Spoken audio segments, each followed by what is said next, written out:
And they do face a real challenge now for an Inter side that were runners-up, of course, last season. They've indeed been runners-up in 2 of the last 3 seasons, so they have been consistently performing in Europe's elite competition. And they were also runners-up behind Napoli by just a point, and already they are once again contesting for the title as they lie 3rd in Serie A. Liverpool players form a huddle. They're in all red. Virgil van Dijk delivering the team talk, and then an embrace with Alisson. We saw them here last season, actually, in the opening game of the Champions League phase against Milan, where they came from behind to win by a 0-0. This is another test altogether. Yeah, it felt different last year. I mean, if they went behind last year, which they did very early, I think it was around the 3rd minute when Pulisic put them in front, you felt like that team would come back. Not so sure this one might today. We're underway.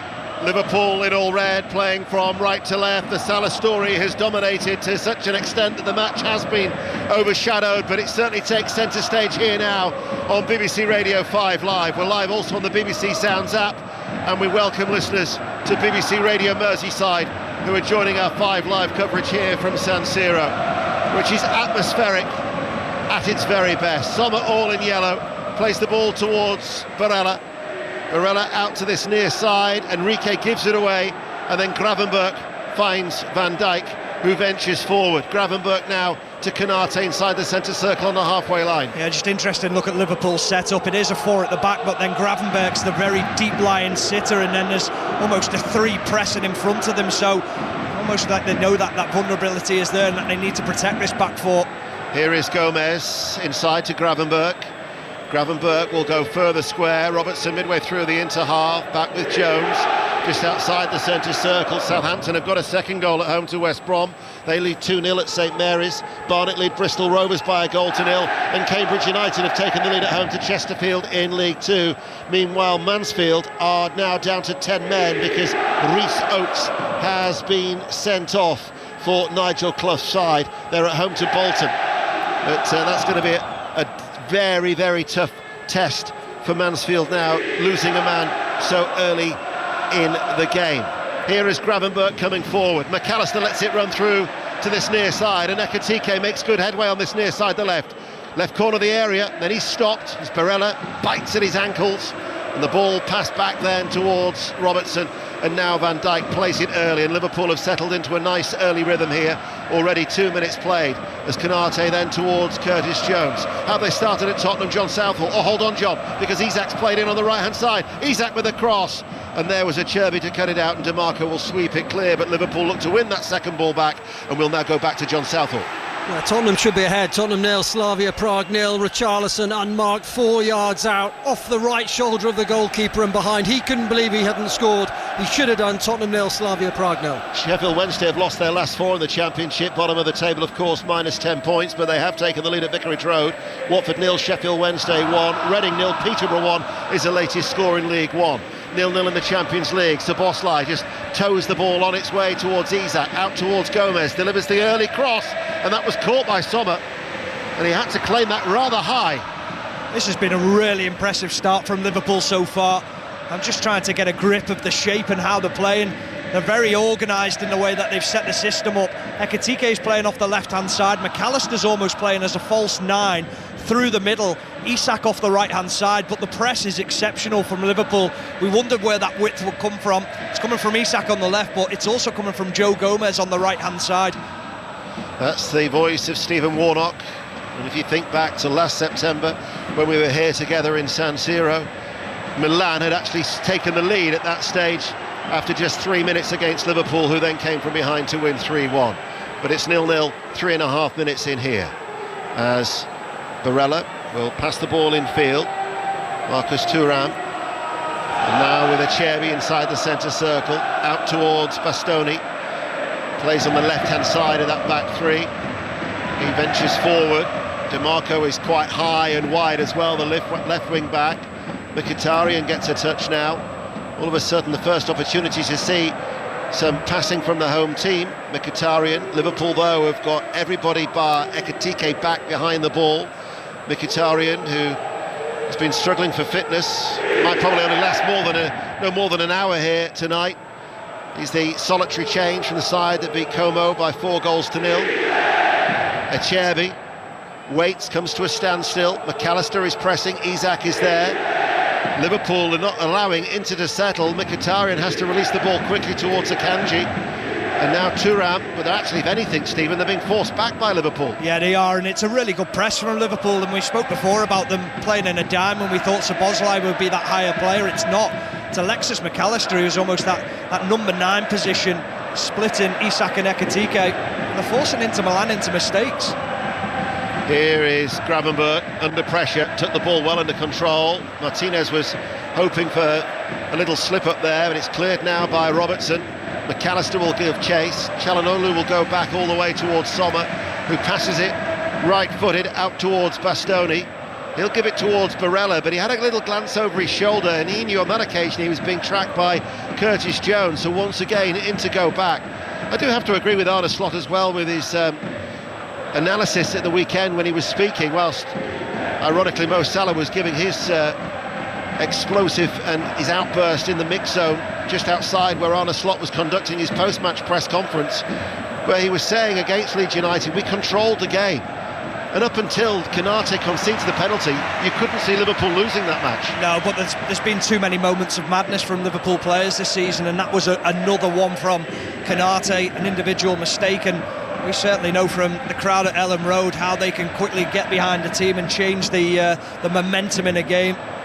Well, they certainly did that. Here is Thuram, backheels the ball. DeMarco was beaten to it by Gomez, who passes the ball back to Alisson. He clears it long downfield.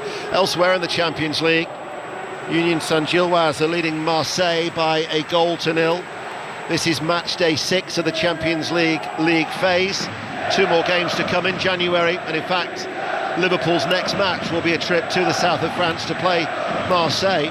So when you think that they are lying 13th, and they've got to get into the top 8 if you want automatic qualification to the knockout stages, with this one included, they're 2 testing trips in the Champions League and still work for Liverpool to do. Yeah, they certainly are, and this is why the game tonight is so important, to close that gap and to make sure that they find a way into that top 8. I think that what I'd say though, Deno, is I'm really pleased tonight already with the position of Ryan Gravenberch. He's right in front of that back 4. He knows that there's been danger in the last few weeks, and he's really holding his position and making sure that he's more protective.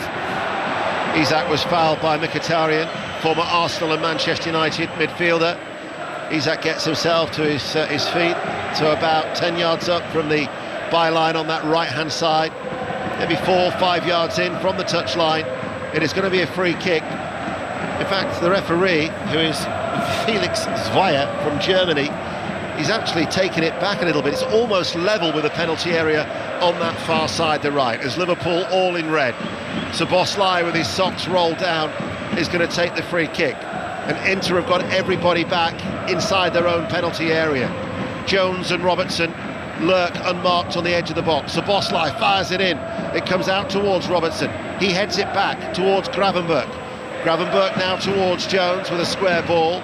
Szoboszlai will collect it as he retreats back towards the halfway line, and Liverpool keep the ball and then go all the way to Alisson, who's some 10-12 yards outside of his penalty area. 0-0, 8 minutes played. BBC Radio 5 live, the BBC Sounds app. We're also live on Radio Merseyside. It's been in a short start by Liverpool. It has, it really has. I think the one thing that suits Liverpool against Inter Milan is that Inter Milan like to play short passes. They're not really that direct team that Liverpool have struggled against in recent weeks. But the structure and the shape looks better. They look calmer in the way that they are, Liverpool. It doesn't look as gung-ho. Van Dijk. Oh, what a ball. That's a great ball, diagonal ball, searching, finds Gomez, who's getting forward at every opportunity on the right-hand side. He plays it back towards Jones. Man in field is Szoboszlai, back towards Jones. McAllister, touch now towards Isak. Isak on the edge of the area, feeds it out towards Gomez. Gomez with a delivery, Sommer pounces on it. That was a really promising move by Liverpool. It's lovely interplay by Liverpool, 1- and 2-touch football. I'll tell you who started this game well, Deno. Curtis Jones. He's been at the heart of everything. He's almost got a little bit of a free roll to get on the ball and to instigate how Liverpool dictate the tempo of this game. Little interplay down that right-hand side, and Jones fizzed the ball near. Gomez fizzed the ball near post, and it was such a dangerous ball. I thought the defender might have just put it into his own goal. At times, the passing against Leeds at the weekend felt a little slow, a little bit predictable, but it's been a lot sharper and quicker here tonight. Yeah, but if you think back to the games that Liverpool won, they won against Aston Villa and they won against Real Madrid. That tempo was so much quicker in the way that they played, and I think you're right in what you say, Deno. I think the way that they've moved the ball so far has showed the intent, the way they want to play tonight. PSV are leading Atletico Madrid by a goal to nil in the Champions League. As here is Barella, and now with Çalhanoğlu actually taking over and back towards Barella with a short pass back towards his right-hand side. In the UEFA Women's Champions League, there's been a goal at Arsenal. Sohail Sahi. And it's gone to the holders. Arsenal won 20-0, coming after 10 minutes. Good work on the edge of the area. Fell to Beth Mead, and she curled it in. A slight deflection of the Twente defender, but Beth Mead will claim it. Arsenal won 20-0. Lively start at Meadow Lane in League Two. Notts County have levelled. Notts County 2, MK Dons 2. That's fourth against third. And Fleetwood Town 0, Salford City 1 is also a latest score in League Two. Arne Slot at the moment, with a stoppage in play, is just taking advantage of that to have a word with Curtis Jones and Ekitike. It is an issue, I think, with Çalhanoğlu, who is the player who's just on his haunches at the moment. I think he might be coming off, you know. Yeah, it looks like it, doesn't it? It doesn't look happy at all. That's a loss for them, because I think he's a terrific player. I think the way he dictates play, the way he sort of controls the tempo of games, his vision and passing ability, that'll be a big loss for them. But Zielinski's an adequate replacement. He's an exceptional player as well. Yeah, well, he's got previous against Liverpool from his time at Napoli. In fact, he won all 3 encounters when he was playing in Italy for Napoli. Scored actually 2 goals, I recall, back in Naples when they won 4-1 back in 2022. One of those was a penalty, so that's an early change. Çalhanoğlu, set-piece specialist, over 100 caps for his country. Turkey goes off, and Piotr Zielinski, who's equally been capped over 100 times for Poland, 105 to be precise, is on. That was a late challenge on DiMarco by Gomez.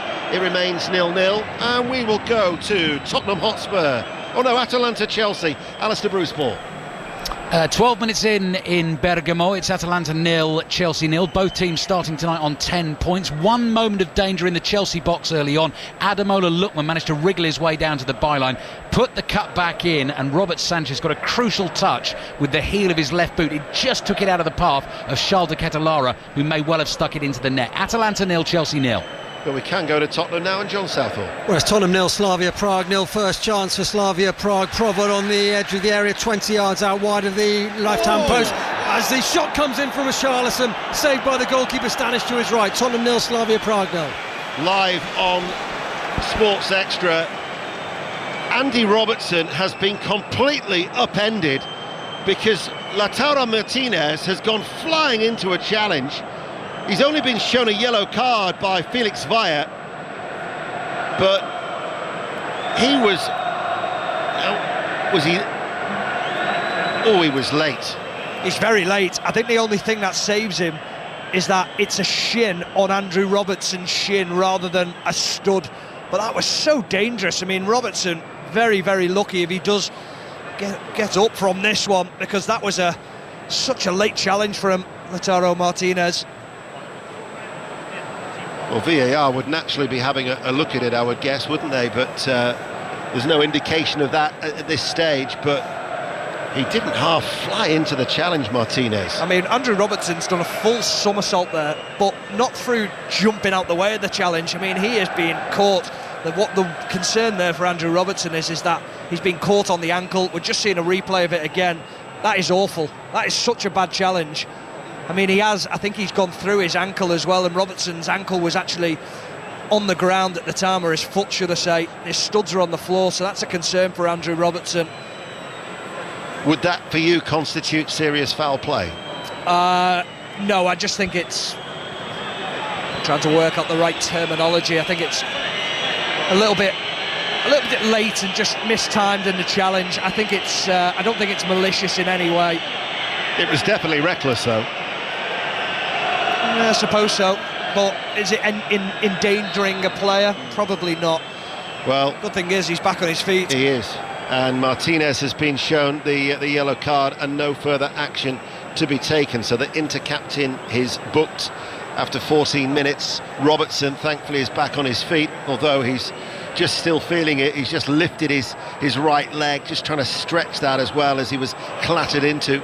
It remains 0-0, 14 and a half minutes played. BBC Radio 5 live. Don't forget, Tottenham Slavia Prague is live on Sports Extra, and tomorrow night we are live in the Bernabeu for Real Madrid against Manchester City, as Barella stabs the ball back to Luis Enrique, the Brazilian, signed from Marseille for 23 million euros.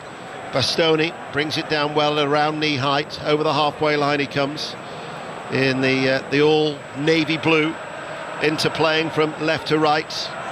Liverpool supporters are making themselves heard high up in the gods away towards our right hand side, as Barella being tracked by Jones, and again Jones putting him under pressure. That'll be a throw. The press has been really good. It's forced Inter Milan back every time that they've tried to pick the heads up, look for a pass. They've made sure that there's a red shirt in the faces of the Inter players.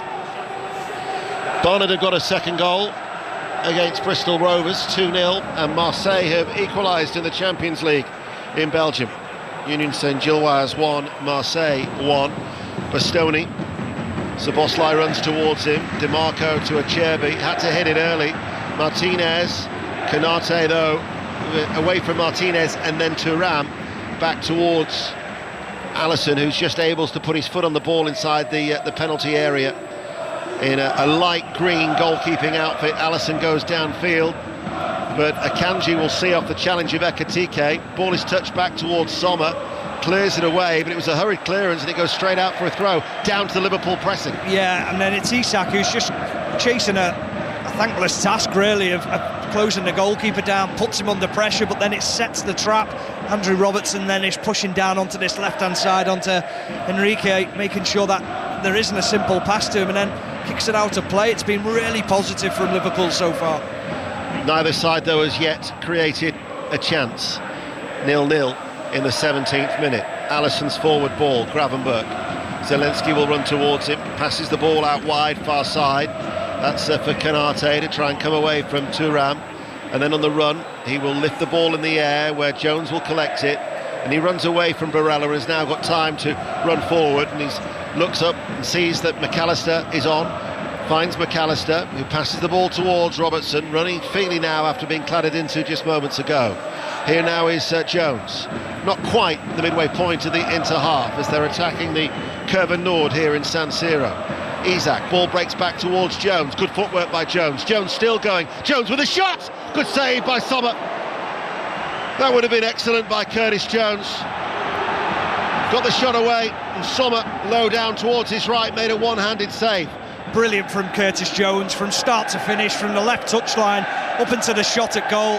He looks quick, he looks sharp, he looks like he wants to be the main man tonight. Ekitike, Gravenberch will shoot. Sommer again brought into action, went down onto his knees to push the ball away towards his right-hand side, and in a matter of 30 seconds Liverpool have created two chances. Still 0-0. Referees played an advantage, but then all of a sudden Inter give the ball away, and there are groans from the Inter supporters as Jones once again, he's a man on a mission here, to Ekitike. Ekitike's early ball in from the left-hand side, and Isak is the one who has to give chase as DiMarco and Mkhitaryan tidy up. But that was certainly a lot of encouraging signs for Liverpool. Yeah, it's so impressive from Liverpool. They look so comfortable within this shape that it's like they know when the triggers are happening, when to close down, where the passes are on the pitch. One of the best things for that passage of play, Dano, for me, was that they had a 1v1 situation into Milan. There was 4 players around Thuram within a matter of seconds, closing him down, won the ball back straight away, and the speed in which they turned defence into attack, so impressive. Stephen Warnock, the former Liverpool and England international, who's with us here inside San Siro on BBC Radio 5 Live. McAllister. Arne Slot will be very satisfied with these opening exchanges. Jones, infield to Gravenberch. There's a nice fluency about the way that Liverpool are playing. Szoboszlai back towards Konate. Van Dijk left of the centre circle. Forward ball towards Jones. Controlling the game at this stage. Robertson waits. Enrique is in front of him. Passes the ball back towards Van Dijk. McAllister makes himself available, but the option goes short towards Robertson. Floats it forward. Reaches Ekitike. He looked to try and stab it into the path of Szoboszlai. But Cherby nipped in to concede the corner. Yeah, lovely ball from Andrew Robertson. Just floats it into Ekitike, and then there's runners beyond him. Szoboszlai making sure that he's joining the attack as well. McAllister was always also in the box as well, and then Joe Gomez, the right back, found himself in that area as well. So they're very positive in the way that they play, but there's almost this lovely balance that they've got in both the defence and attack. Southampton now lead West Brom 3-0, a second goal for Adam Armstrong. That's in the Championship. Szoboszlai waits to take the corner kick near side the left. In to have everybody back. Szoboszlai clips this one in, and in the end it was flicked away by Barella inside his own 6-yard area at the far post. A corner kick on the other side, the right. Yeah, not a bad ball, but I think Konate misread the flight of the ball as it came in. It was actually an opportunity for him to get a header on goal, and Barella at the back post didn't want to take any chances, but he was on his own. He could have taken the ball down comfortably. It's another set piece for Liverpool. So Szoboszlai will wander from the left to that far side, the right, to take it. This should be an out-swinging corner kick. And there's a clutch of players in the central area, just inside the box. Konate, Van Dijk, Ekitike, Gomez is in there too, and it comes from Szoboszlai, headed out by Mkhitaryan at the near post. He was the first man. Gravenberch then gives it towards Jones, left corner.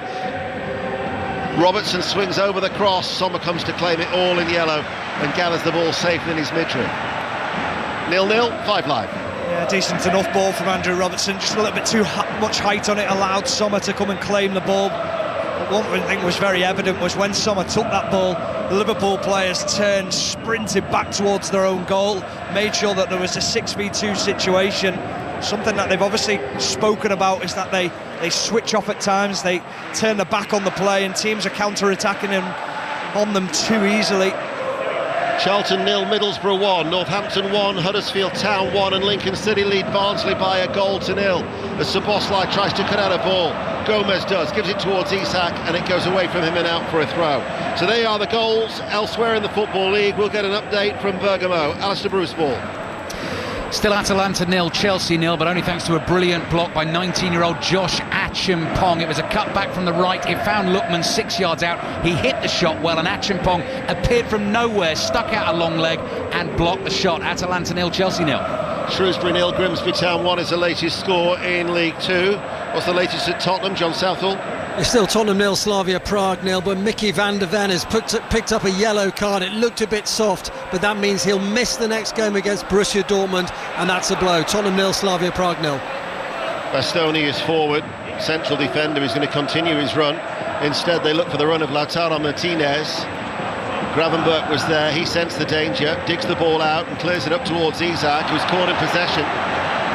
Isak has stayed down for the time being. Bastoni plays it forward. Lautaro Martinez is offside. Flag is up, and it'll be a free kick to Liverpool. I told you that Middlesbrough, who remember were only 7 points behind Coventry City, they are leading at the Valley, and news of the goal comes from James Gregg. Yes, Charlton 0, Middlesbrough 1. It had been coming as well, Ian. They'd had all the play, and Riley McGree, great bit of one-touch stuff on the edge of the 18-yard box. A super one-touch finish like a thunderbolt past Kaminski, and it means that it's Charlton 0, Middlesbrough 1. Barcelona 0, Eintracht Frankfurt 1 is the latest score in the Champions League. Mention Coventry in the Championship, they're at Deepdale, and there have been developments. Adam Cottier. It's Preston 0, Coventry 0, but Preston are down to 10 men here. Liam Lindsay, their centre-back, sent off for hauling down Hadji Wright, with Lindsay the last man after he got into a muddle. Preston 0, Coventry 0, but Preston have a red card. Goalless here in San Siro between Inter and Liverpool. Curtis Jones has just been penalised for a stray arm catching Thuram. I don't understand that whatsoever. Curtis Jones is in possession of the ball, uses his arms to protect it. Thuram runs into his arm, into his chest. The referee is right on it. Thuram goes down, holding his face. come on, get a grip of yourself. Yeah. That was pretty poor from Marcus Thuram, completely deceiving the referee and winning a free kick as a result. 24 minutes played. Here is Acerbi striding forward out of defence for the ball. Thuram hits it towards Barella, and now it is with Gravenberch, who turns away from Martinez. Gravenberch sees an area, darts into it, bit of space there as McAllister now passes the ball out wide. Gomez, one of the 4 changes that Arne Slot made from the team that drew 3-3 at Ellen Road. Still great noise inside San Siro here on BBC Radio 5 Live, as now Konate finds Gravenberch with a diagonal ball, and Jones on this near side the left will find Robertson just in from the touchline. Christian Kivu, who was appointed after replacing Inzaghi in the summer on a 2-year deal, out patrolling his technical area. When Arne Slot was asked about Christian Kivu and how he might have changed things, he said he sees more similarities than differences with the way that Inter play.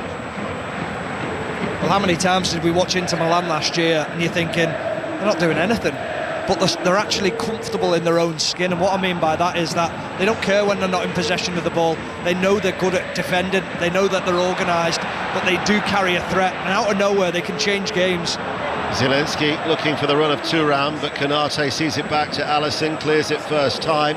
Mentioned that Mansfield earlier were down to 10 men, and they've now fallen behind at Field 0, Mansfield Town 0, Bolton Wanderers 1 is the latest score in League One. 26 minutes played here in the Champions League. And Mkhitaryan picks it up. Martinez, 30 yards out from goal, runs forward, away from Konate, looks for the link-up with Thuram. Martinez went down inside the area, the referee has none of it, and he tells Martinez to get back to his feet.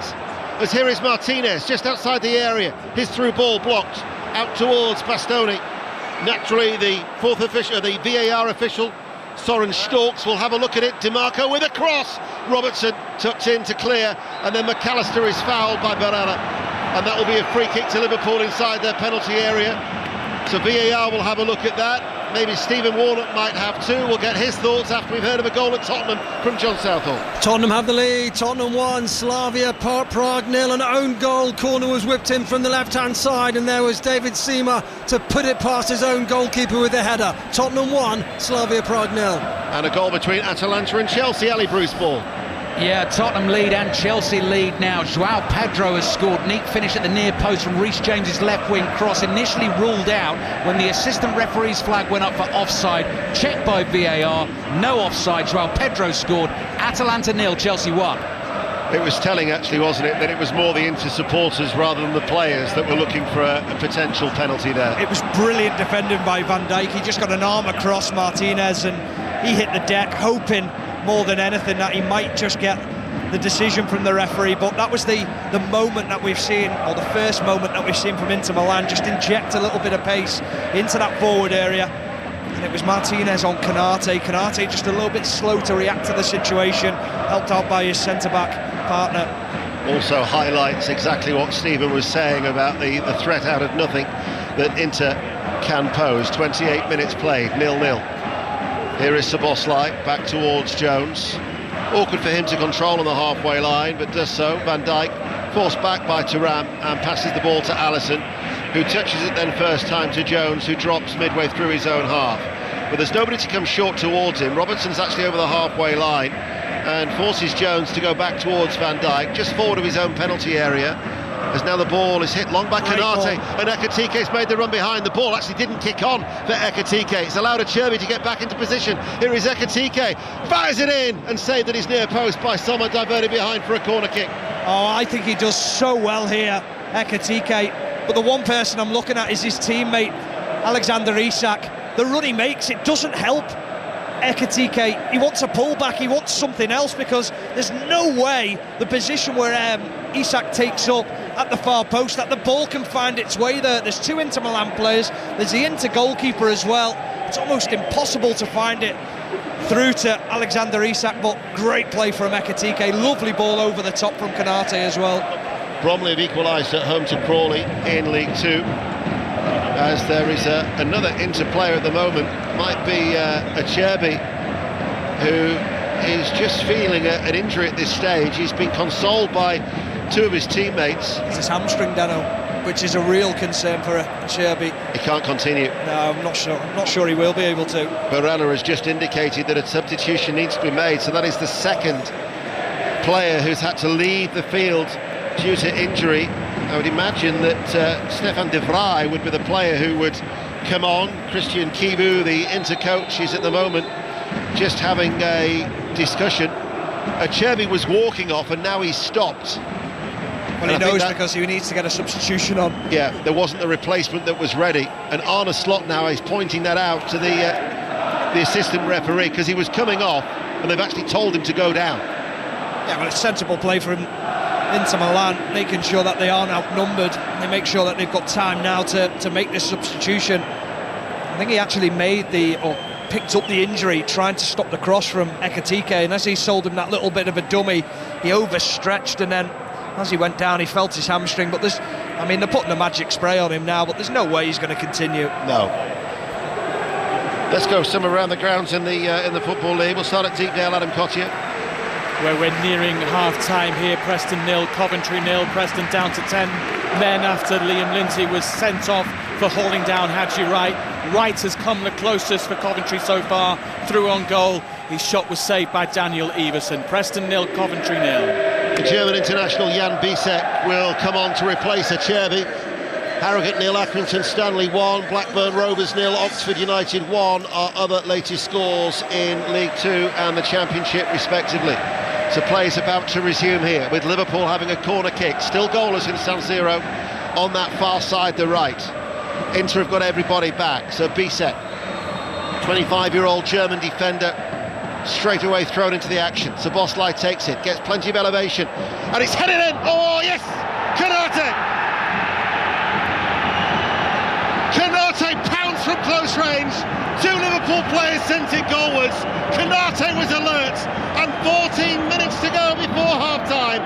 Konate, who scored in San Siro last season against Milan, he's at it again. Liverpool lead 1-0. Yeah, well, the Inter Milan players are crowding round the referee. They think there's a foul in here. I thought Liverpool had made a mess of it. It's Ekitike who goes up for the header. He clashes with another Liverpool player. I think it's Virgil van Dijk, but it doesn't matter because it goes towards goal. And Konate, he's unmarked. He finds the ball, easy header, past the goalkeeper, past the man on the line. They've deserved it, Liverpool, but has it come off the arm? Not of Konate, but I think it might be Virgil van Dijk. This will go to a VAR check.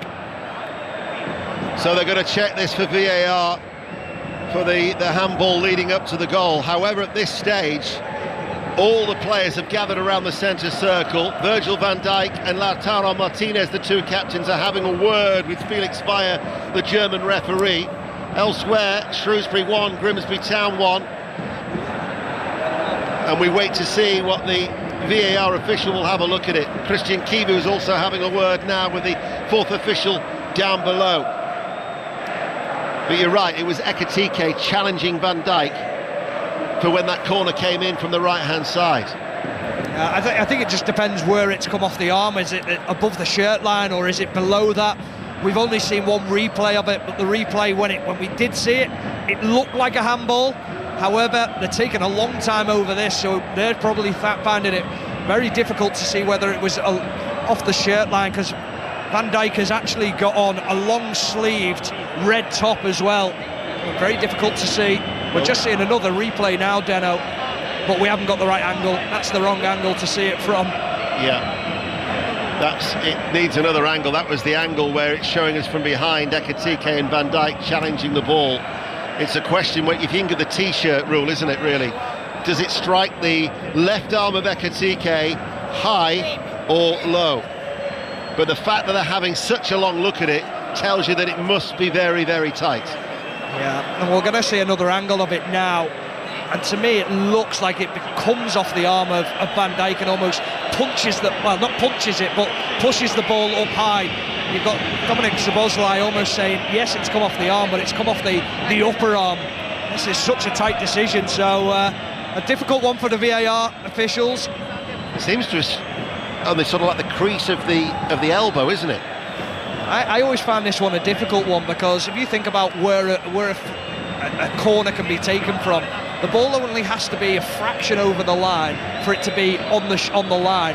Well, is that any different on the shirt line? How does that count? How does that matter? Or how does that interpretation work?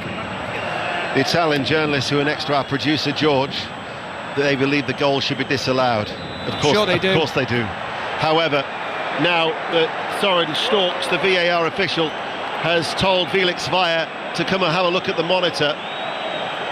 Now, what they need to do, I always think, with a handball, in any handball, is let it go naturally. Don't freeze frame it, because every time you look at a freeze frame, you're going to say that's handball every single time. Yeah, absolutely. But he will now have a look at the monitor, which is down by the tunnel area here, and again, he's got a freeze frame. Well, in that instance, well, the ball's not even on the shirt yet, so the ball's in the air. So that's very difficult to actually see at the moment. Now they're showing him a picture of it with a player in his way, in Van Dijk's way, so the referee can't actually see where the ball touches his arm. So I think this is why it's so difficult to find it for the VAR, because the actual camera angles aren't that clear as to where it's hit his arm, or if it has hit his arm. This is very, very difficult to see, because they can't actually get the freeze frame to hit if it hits his arm. well, in that instance, then should the goal not stand? It should. No, it's not then. But it doesn't. The goal has been disallowed after a lengthy delay.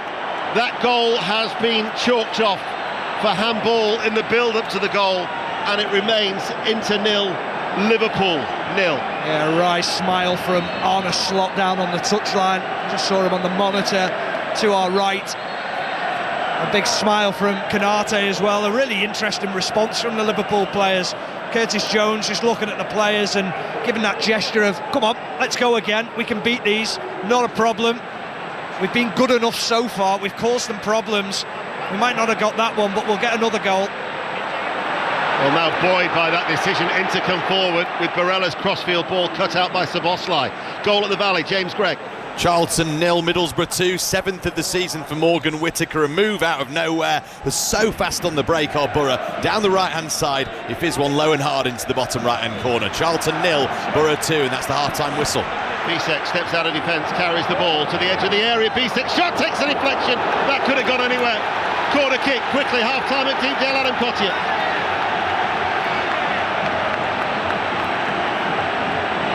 Hadji Wright has come close for them. Preston 0, Coventry 0. Cheers, Adam. Well, Bisek there went forward right to the edge of the area, and it came off an outstretched leg from Van Dijk. The goalkeeper Alisson was moving to his left, and that really could have gone anywhere. As it was, it went behind, and DeMarco was going to take the corner kick on that far side, the left, but he's now swapped, and it will be Barella to take it. DeMarco now waits on the edge of the area. 0-0. Barella fires in the corner kick, headed out by Isak. Drops towards Enrique, forward of the centre circle. This is Zelensky. Now out towards Mkhitaryan, runs forward. His cross into the penalty area. Van Dijk heads it up and away. Missed kick though by Ekitike. Second chance, gets something on it. Catches Thuram, gives away a direct free kick as a result, and it's going to get a yellow card. They've just picked up the pace a little bit here into Milan, haven't they? They've just got the crowd going. The crowd are now back in their team. They've been a little bit more direct in the way they've restarted this game since the disallowed goal, and Liverpool just have to find that shape again. Actually, I'm not sure. Oh, he is booking him.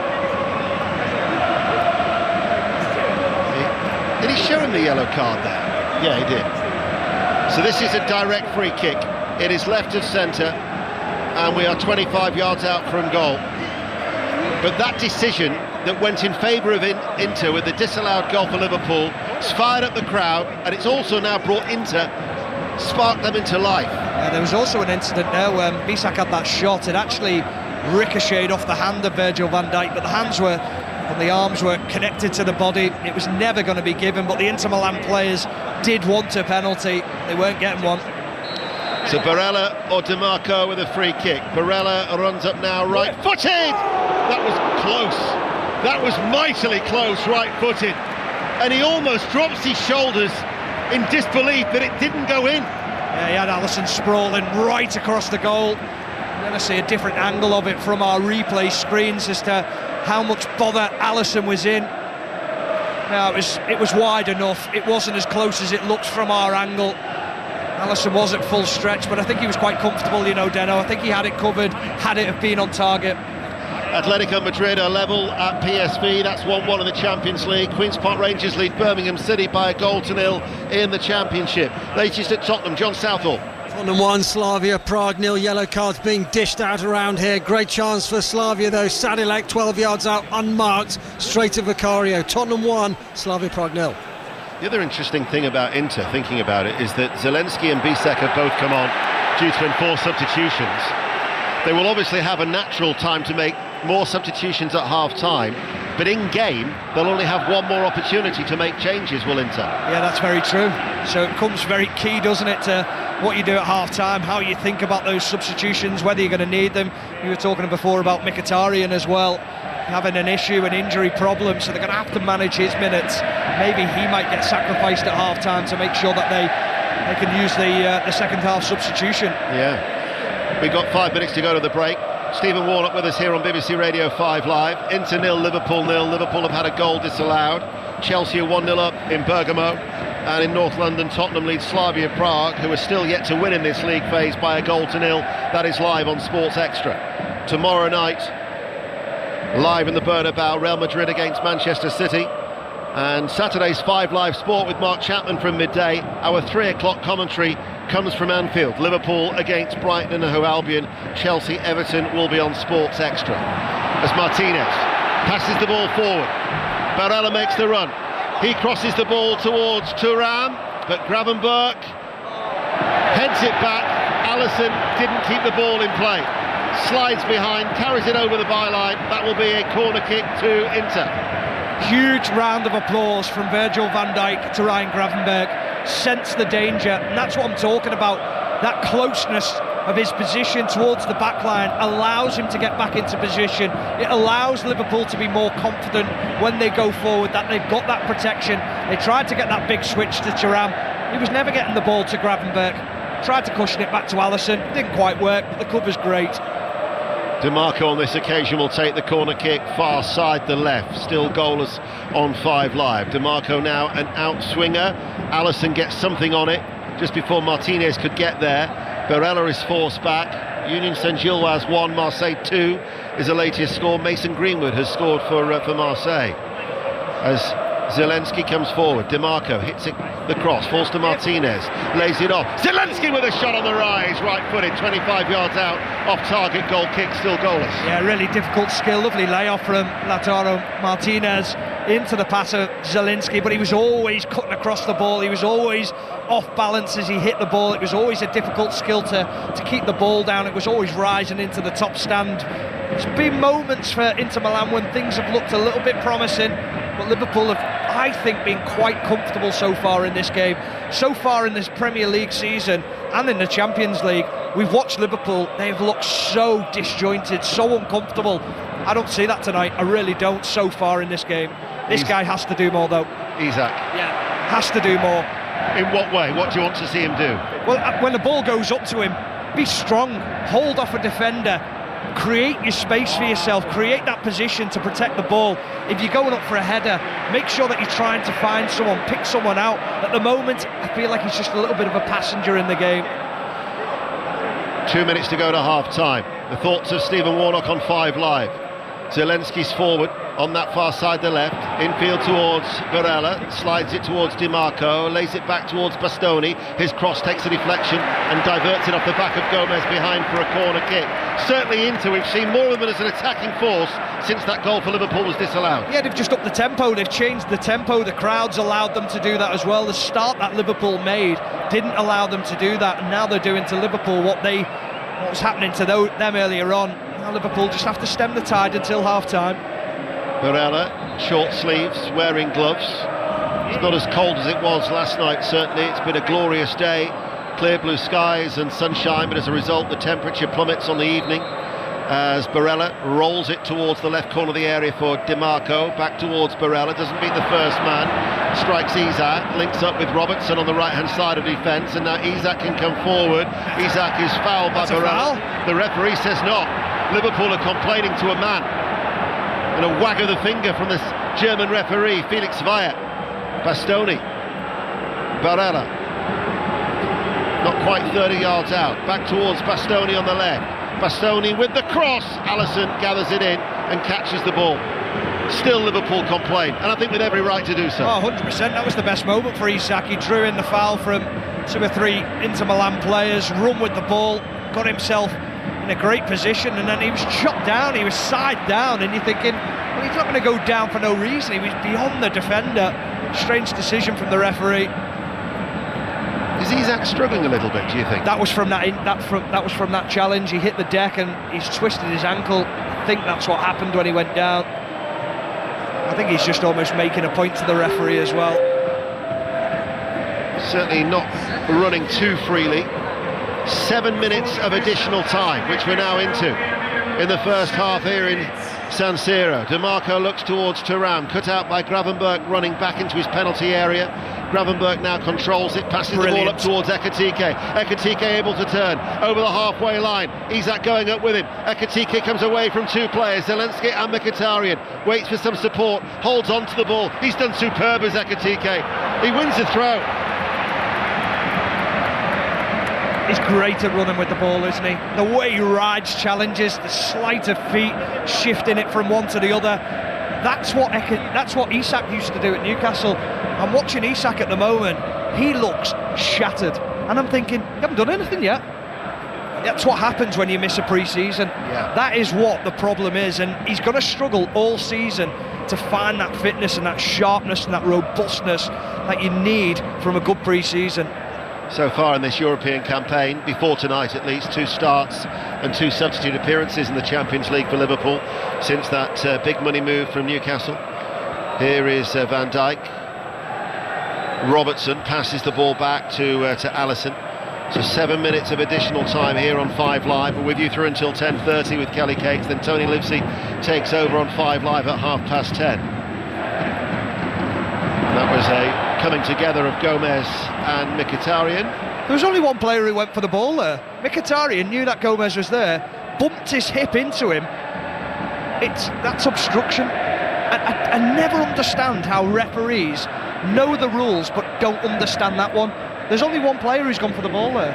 It's incredible. And the free kick goes in favour of Inter, and Gomez was penalised. Here is Gravenberch, holds off Thuram. Down to one knee, wants to take it quickly. Thuram prevents him from doing so. Still Gravenberch wants to take it and passes the ball out to the left for Robertson. Now with Van Dijk. Van Dijk, Jones. He's so reluctant, Van Dijk, to give the ball to Konate. McAllister looks for the run of Isak. Bisek, though, will see it all the way back towards Sommer. Half-time at Tottenham, John Southall. Tottenham lead Slavia Prague by 1-0. David Zima's own goal, the difference, heading into his own net. Richarlison missed 2 good chances before that. Slavia Prague have offered a threat. Sangyand and Sandleg with their best openings. Tottenham 1, Slavia Prague 0. That was a really good run from Bastoni. Do like Alessandro Bastoni. Carries the ball well. He's very tall and lean. What is he, about 6 foot 2, 6 foot 3? As now Martinez makes that run to the left-hand side of the penalty area. His cross goes in front of the face of goal, all the way out towards Enrique, who's been extremely quiet. DiMarco pops up now. His cross is cleared by Van Dijk. DiMarco, the left wing-back, was on the right-hand side of the penalty area. Yeah, interchanging, making moves across the pitch, but brilliant ball from Martinez across the face of Alisson. Alisson just looked at it and hoped that there was no one arriving at the back post. DiMarco has actually stayed in the central area, so they've now got those 3 players occupying the 2 central defenders, DiMarco, Thuram and Martinez, and still he won't wander away because the width on this stage is being provided by this man, Bastoni, on that far side. Inter still at 0-0, playing from left to right. Coming forward now with Zelensky, who shoots, and it's straight at Alisson. Half-time at Atalanta, Chelsea, Alistair Bruce ball. Chelsea leading 1-0. They've had one shot on target, it went in. Clever angled finish at the near post by João Pedro, converting Reece James's cross, initially ruled out for offside on the field, but corrected by VAR. Atalanta 0, Chelsea 1. Cheers, Ali. Half-time as well in the Women's Champions League at Arsenal. Sahel Sahi. Arsenal leading 20 by 1-0. The goal coming after 10 minutes, Beth Mead with a delicate flick. Palova, Mead and Russo, they've all worked the visiting goalkeeper. Half-time, Arsenal 1, 20-0. Liverpool have got a throw on this near side, the left, from McAllister. That noise from the end away towards our left, I don't think has stopped all night. No, it hasn't. No. Well, I'd say more so since... Are you talking about Liverpool fans? On the left-hand side. I think that's more so since the goal got disallowed, and I think they've just picked up the tempo a bit and thought, do you know what? We need to get behind this team because we haven't so far. Robertson is unable to control a ball that was played over his right shoulder, bounced away off his left boot, and out then for a goal kick. Now at the top of League One, earlier Port Vale Bradford City was postponed due to a waterlogged pitch at Vale Park. It's third against top at Broadhall Way. Half-time, Angus Patterson. Stevenage 0, Cardiff 0. Cardiff dominating with two-thirds of the possession and two big chances. Top scorer Yusuf Salek missed an absolute gimme header. Stevenage 0, Cardiff 0 at half-time. Remember, Lincoln are still leading at Sincil Bank. They were fourth in the table against Barnsley by a 1-0. So in stoppage time here on BBC Radio 5 Live and also on Radio Merseyside, still goalless, but Mkhitaryan now comes forward.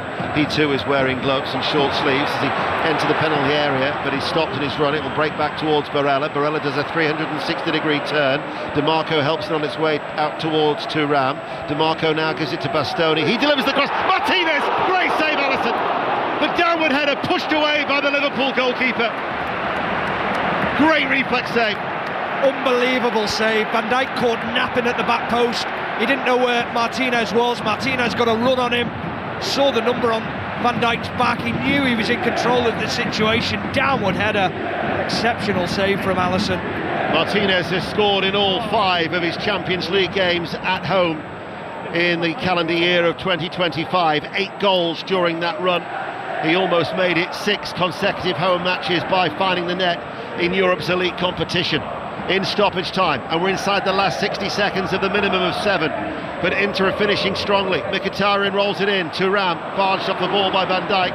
McAllister went to ground not once but twice. I think he was fouled the first time, but the referee let play continue, and Liverpool in then do get a free kick. But that was wonderful from Alisson, wasn't it? It really was. And one thing you know, when you come away from home in the San Siro and you're playing a very good team, you're going to have to rely on your goalkeeper at times to make big saves. I've seen a save again. I thought it was right in the corner. I thought it was an unbelievable save. It's actually a comfortable save for Alisson. But what Alisson does really well, and he does better than most other goalkeepers, is his decision-making within a split second. He knows not to try and hold that ball. He pushes it away to safety because he knows that's the best decision at that moment. Well, there is the half-time whistle. Inter 0, Liverpool 0. Both sides have had chances. Sommer a save from Jones and Ekitike. Liverpool had a goal disallowed, VAR for handball in the build-up to a Konate header after 32 minutes, which then sparked Inter into the other end, where a direct free kick from Barella went close, and Alisson made that smart reflex save from Lautaro Martinez. So at the break here at San Siro, Inter 0, Liverpool 0. Kelly. Thank you very much. We will be back with Ian Dennis and Stephen Warnock for the second half of that game. Andros Townsend rejoins us on 5 Live. Andros, that felt more controlled at times from Liverpool, certainly for the first half hour. Yeah, I think they started the game well. They started the game bright. They started pressing high up the pitch, man for man with Inter Milan. They got some joy out of it. Ekitike's had some moments. Curtis Jones has been good driving from midfield. They've created 1 or 2 opportunities. Obviously got the goal disallowed. But I think probably in the last 15 minutes they allowed Inter to come back into the game. I think that disallowed goal was the turning point. The fans lifted their levels as well and really spurred Inter Milan into coming back into it. So yeah, Liverpool have to be careful at the start of the second half of Inter Milan's growing dominance in the game.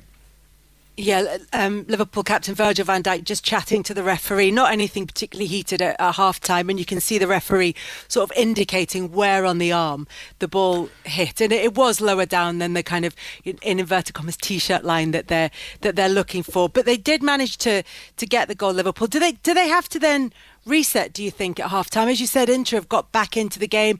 Once that goal was disallowed, the crowd got behind them, the team picked up, and they created opportunities there. Yeah, 100%, and I think probably half-time came at a good time for Liverpool, for Arne Slot to sort of get him in to regain composure, to go through what went wrong in the last 10 minutes and just to tell them how well they did do in the first 13 minutes. So I think we'll see a Liverpool come out and look to press high up the pitch again, look to control possession like they did in the first 30 minutes. Andros, thank you very much. We'll chat to you later on. BBC World Service's John Bennett has been keeping across the rest of the Champions League action this evening. Barcelona standing out, John. Yes, the Champions League returned to the Nou Camp tonight, but it's not going to plan. At half-time, Barcelona 0, Eintracht Frankfurt 1. So Robert Lewandowski had an early goal ruled out for offside. But after 20 minutes, a breakaway goal for Frankfurt. That high line costing Barcelona yet again. Ansgar Knauf with the finish. So Barcelona, Kelly, as it stands, down to 19th. They often concede first, so it's not all over yet. Marcus Rashford on the bench. They may need him second half. They're 1-0 down. What else is catching the eye, John? Well, Marseille, currently, as it stands, up to 9 points. They're 1-0 down against Union Saint-Gilloise, but it's now 2-1 they lead away from home. Igor Paixão following in after Aubameyang's shot was saved. And Aubameyang, the provider for Mason Greenwood, to make it 2-1. So Marseille going well. It's PSV Eindhoven 1, Atletico Madrid 1. PSV have been dominating this match. Gus Til gave them the lead. They had lots of chances to make it 2-0. But Julian Alvarez equalised for Atletico Madrid. They were punished, PSV, for playing out from the back. And finally, Monaco 0, Galatasaray 0. Low-key game. Ilkay Gundogan with the best chance for Galatasaray. Thank you for now, John. Chat to you later. We're going to look ahead to tomorrow's commentary on 5 Live. It's Real Madrid against Manchester City. Before we do that, though, we've got the BBC News with Juliana Cassidy. The voice of the UK. This is BBC Radio 5 Live. The Ukrainian President Volodymyr Zelensky says he's ready to hold elections within the next 3 months if allies can guarantee security during polling. He was responding to comments by Donald Trump, who had accused him of using war not to hold an election. A British soldier has died in Ukraine in what the Ministry of Defence has called a tragic accident and not the result of hostile fire. It happened while the soldier was watching military equipment being tested. A murder investigation has begun after a 15-year-old boy was stabbed in Islington in North London this afternoon. He later died in hospital. The 47-year-old man has been charged with racially abusing the Bournemouth footballer Antoine Semenyo during a match against Liverpool in August. Mark Mogan will appear before Liverpool Magistrates Court later this month. There he is. My name's Pine. I'm the night manager. On BBC iPlayer. Richard Roper is selling arms in the heart of Cairo. I want to put you inside his operation. You got any idea how dangerous that is? The brand new series of The Night Manager is coming. You have to commit. Get ready by watching Series 1. Anyone can betray anyone. You have to make a decision. Don't you dare threaten me! The Night Manager. Oh, I can't wait. On BBC iPlayer. This is 5 Live Sports, the Champions League with Kelly Cates. Listen on BBC Sounds. Welcome back to 5 Live Sport. Live commentary coming up of the second half of Inter Milan against Liverpool. It's currently 0-0 at half-time in the Champions League. Liverpool have had a goal disallowed for a handball in the build-up. Ibrahima Konate scored, but it was chalked off. Tomorrow night on 5 Live Sport, we'll be at the Bernabeu to bring you more live commentary from the Champions League as Manchester City travel to Real Madrid. John Murray joins us now to look ahead to that game. John, you're going to be obviously part of the commentary team for this one, but Xabi Alonso and Real Madrid are not going well. Is Alonso under pressure? Under pressure? Honestly, Kelly, as a Real Madrid manager, is he under pressure? As a Real Madrid manager who isn't going well, is he under pressure? Yeah, you would not believe it. We were in the Bernabeu earlier this evening, and I was talking to some of my trusted colleagues who cover Real Madrid week in, week out, and I mean, it was a frenzy. by Real Madrid standards, they are in the middle of a crisis here, and Xabi Alonso is right at the start of it, and things have just unravelled for him so quickly in recent weeks.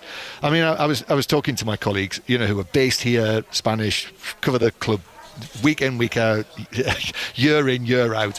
I said, so what's the situation? Before I finished the sentence, one of them said, he's dead. And the other one said, yep, he's dead. So they're saying he's finished as the Real Madrid manager, whether it's after tomorrow's match, at the weekend, whenever. And they said it's toxic. They're not a team. I mean, and it is a remarkable fall from grace, really, from the way that they started under Xabi Alonso this season. And let's not forget, he's been in charge for just over 6 months. He's had only 6 months in the job. Start of November, they had a 5-point lead at the top of La Liga over Barcelona. Now they are 4 points behind them. And of course, there was this match at the weekend on Sunday night. They lost 2-0 at home here to Celta Vigo. First time in 22 matches that Celta Vigo had beaten Real Madrid. There were 4 red cards, including Alonso. Endrick as well, as an unused substitute, got a red card. They lost Militao to injury. Honestly, it feels like the wheels have come off, and to add to his troubles, today Kylian Mbappe is injured. He's got a finger injury, but he's also got a leg injury, and it looked as though he will not be involved in the match tomorrow night. So honestly, it is remarkable. Yeah, the leg injury is probably going to be a bit more tricky in terms of playing than the finger injury, you'd imagine, in that one. An unusual double, a finger and a leg. One finger, one thumb. Jonathan Woodgate is alongside John Murray. Jonathan, look, as John outlined there, Xabi Alonso looks like his time at Real Madrid is coming to an end, pretty much regardless of what happens against Manchester City tomorrow night. How much of this he'll carry the can for it, but how much of it is his responsibility? How much of it is his doing? Well, I think it's 50-50 really, because you always look at the manager and the buck stops with the manager. I think you look at the players though, and they haven't been performing recently. I watched them at Liverpool recently and they were really poor. Liverpool really ran over the top of them at the time, and I saw the game against Celta Vigo at the weekend and when they were really poor again. It's obvious it's not working with him and the players. It doesn't seem to be. I don't know what he's done. He might have rubbed them up the wrong way, but they performed under Ancelotti, they performed under Zinedine Zidane, and under Alonso they just haven't done it this season. I hope he gets more time, to be honest with you, because I think he's a top manager, and you can see what he did at Bayer Leverkusen. He did an incredible job with lesser players, and maybe lesser players with lesser egos, you'd say. So I think at the minute it hasn't been great for him working with these egos and how he's maybe dealt with them or how they've responded to the way he manages. Yeah, and that's maybe why he was asked in his press conference earlier today if the culture at Real Madrid has been difficult to change. No, it's not about changing, it's about adapting, because I knew pretty well the culture of Real Madrid. That's why it's the biggest club in the world, and you need to adapt it, you need to learn from it. And after there is a process, you need to have this interaction with the players, how we want to perform. Some days are good, sometimes are not that good. But from every game, we take steps. And now we are in this position right now. We have to face it with good energy, with positivity. That's the only way to turn it back and to have a better feeling. Xabi Alonso trying to keep a positive spin or put a positive spin on all of this, Jonathan. But Real Madrid is another level when it comes to player scrutiny, but manager scrutiny in particular in this instance. Yeah, manager's scrutiny is absolutely gigantic. It's you lose a game and it's a catastrophe. There's pressure constantly, and it's to be fair, when you're reading the press before he got the job, they wanted to give him the job. The fans all wanted to give him the job, but now it just seems to have unravelled in a way that it's not been nice, to be honest with you. And for the reporters to say that to John today, it's obviously got out there. So yeah, he's under a hell of a lot of pressure at the minute. I think it's all the more remarkable because he was such a fine player for Real Madrid in the time that he was here. And so I've been asking our colleagues, why is it that it's gone wrong so quickly for him here? And if I can paraphrase it, basically it seems as though discipline is at the heart of this, and under Carlo Ancelotti it was a very much more relaxed regime. But as we said at the time, Carlo Ancelotti was brilliant at Real Madrid at managing up and managing down. And Xabi Alonso's come here and they tell me that there are strict rules. There are times you have to be there. There's video analysis that has to be done. Players have to be there. And they tell me that they don't like it. And for Xabi Alonso today, in his press conference this morning, it was very much the feel, I'm told, was business as usual, played a straight bat to many of those questions. Actually, Shamoun Hafiz, our colleague who's just joined us here at the table, Shamoun asked him if he could see himself in the Premier League one day managing. He didn't rule it out. And there was another killer question as well, which was, are the players behind you, Xabi? To which his answer was one word: sí. For those who don't speak fluent Spanish, it means yes. Andros? I think you took the words right out of my mouth, John. I think Ancelotti and Zinedine Zidane, they let the players get on with it.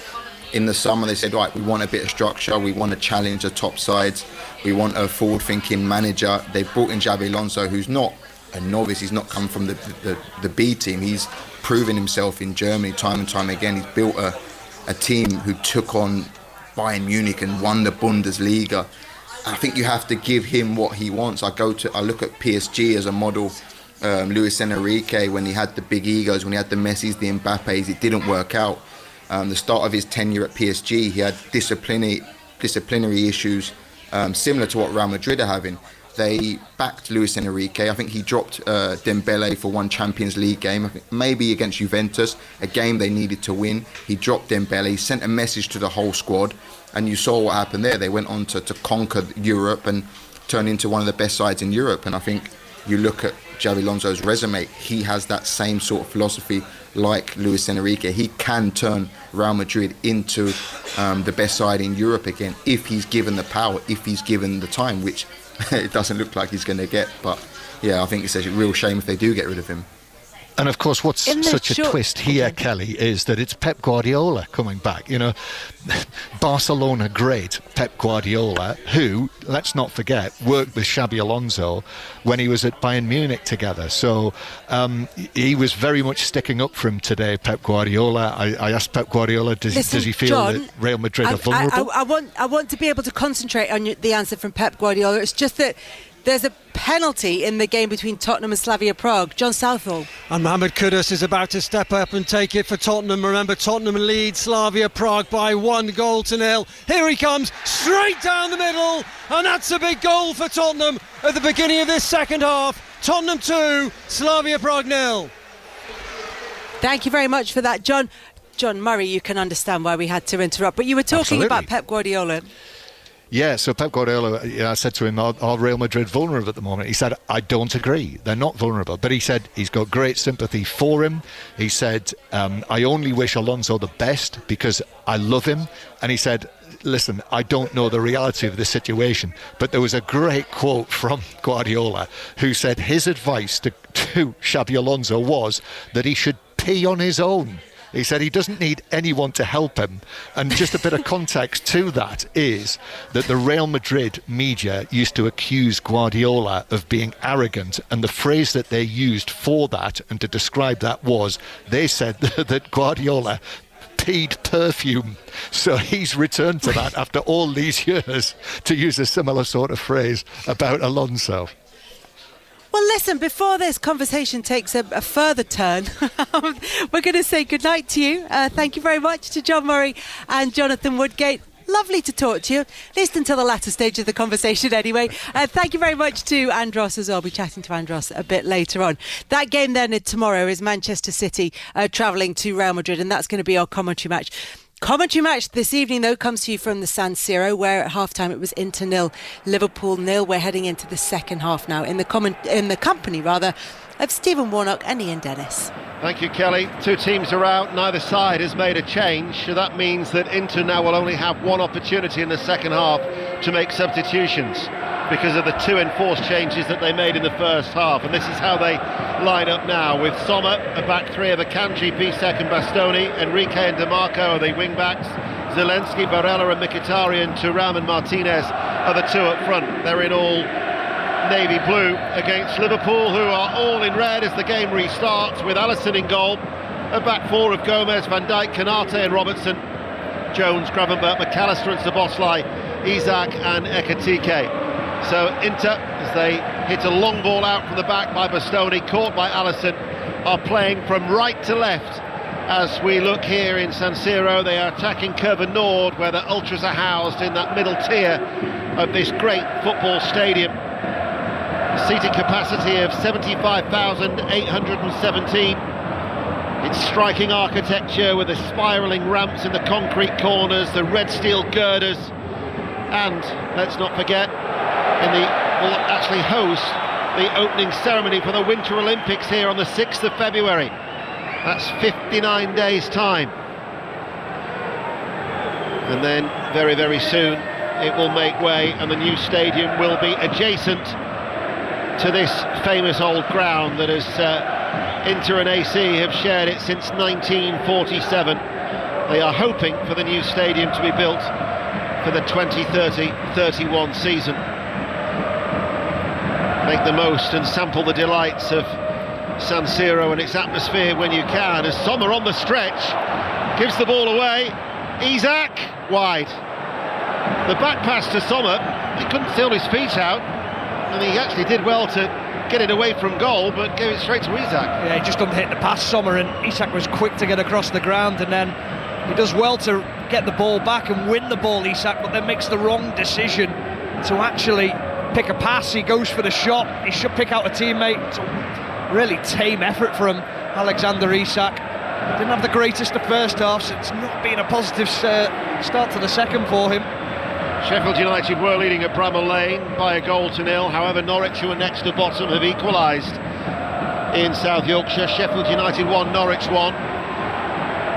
PSV 1, Atletico Madrid 2. Barnsley have just equalised at Sinsel Bank in League 1, 1-1.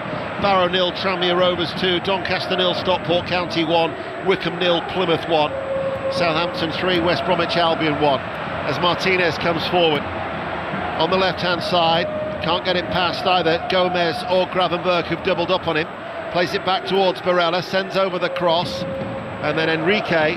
Hardly mentioned the name of Luis Enrique, the right wing back, but he got forward on that occasion, couldn't keep it in with his head, out for a goal kick to Liverpool. Yeah, everything good's been down this left-hand side really, from DiMarco, and since Zielinski's come onto the pitch, he's had a real positive effect on the way that Inter Milan are playing. So we're only 3 minutes into the second half, after the 7 additional minutes in the first half. Meant that we were a little later than starting in this Champions League encounter, live here on 5 Live, BBC Sounds app, and also live on Radio Merseyside tonight as Inter give the ball away. You might have heard the groans. Straight to Gravenberch, who's left of centre in the centre circle, but then his forward ball goes astray, and both sides are guilty of error-strewn passes at this stage, as now Jones has it just inside the Liverpool half towards McAllister, plays it out towards Robertson. Only one time this season have Inter failed to score in 20 games, and that was indeed in the Milan derby, where Çalhanoğlu missed a penalty in a 1-0 defeat. But they do have this proud record to protect in the Champions League, undefeated in over 3 years here at San Siro. Gomez off his chest towards Szoboszlai, tries to nick it back towards the Hungarian. Bastoni gets the foot into the challenge, and now it is with Lautaro Martinez, who plays it forward, and Mkhitaryan is on the run. DiMarco is in support, he looks for an early ball towards Thuram, but he's overhit it. It won't even go out of play on that far side as it's retrieved by Robertson. It remains 0-0. Atalanta-Chelsea, Alistair Bruce ball.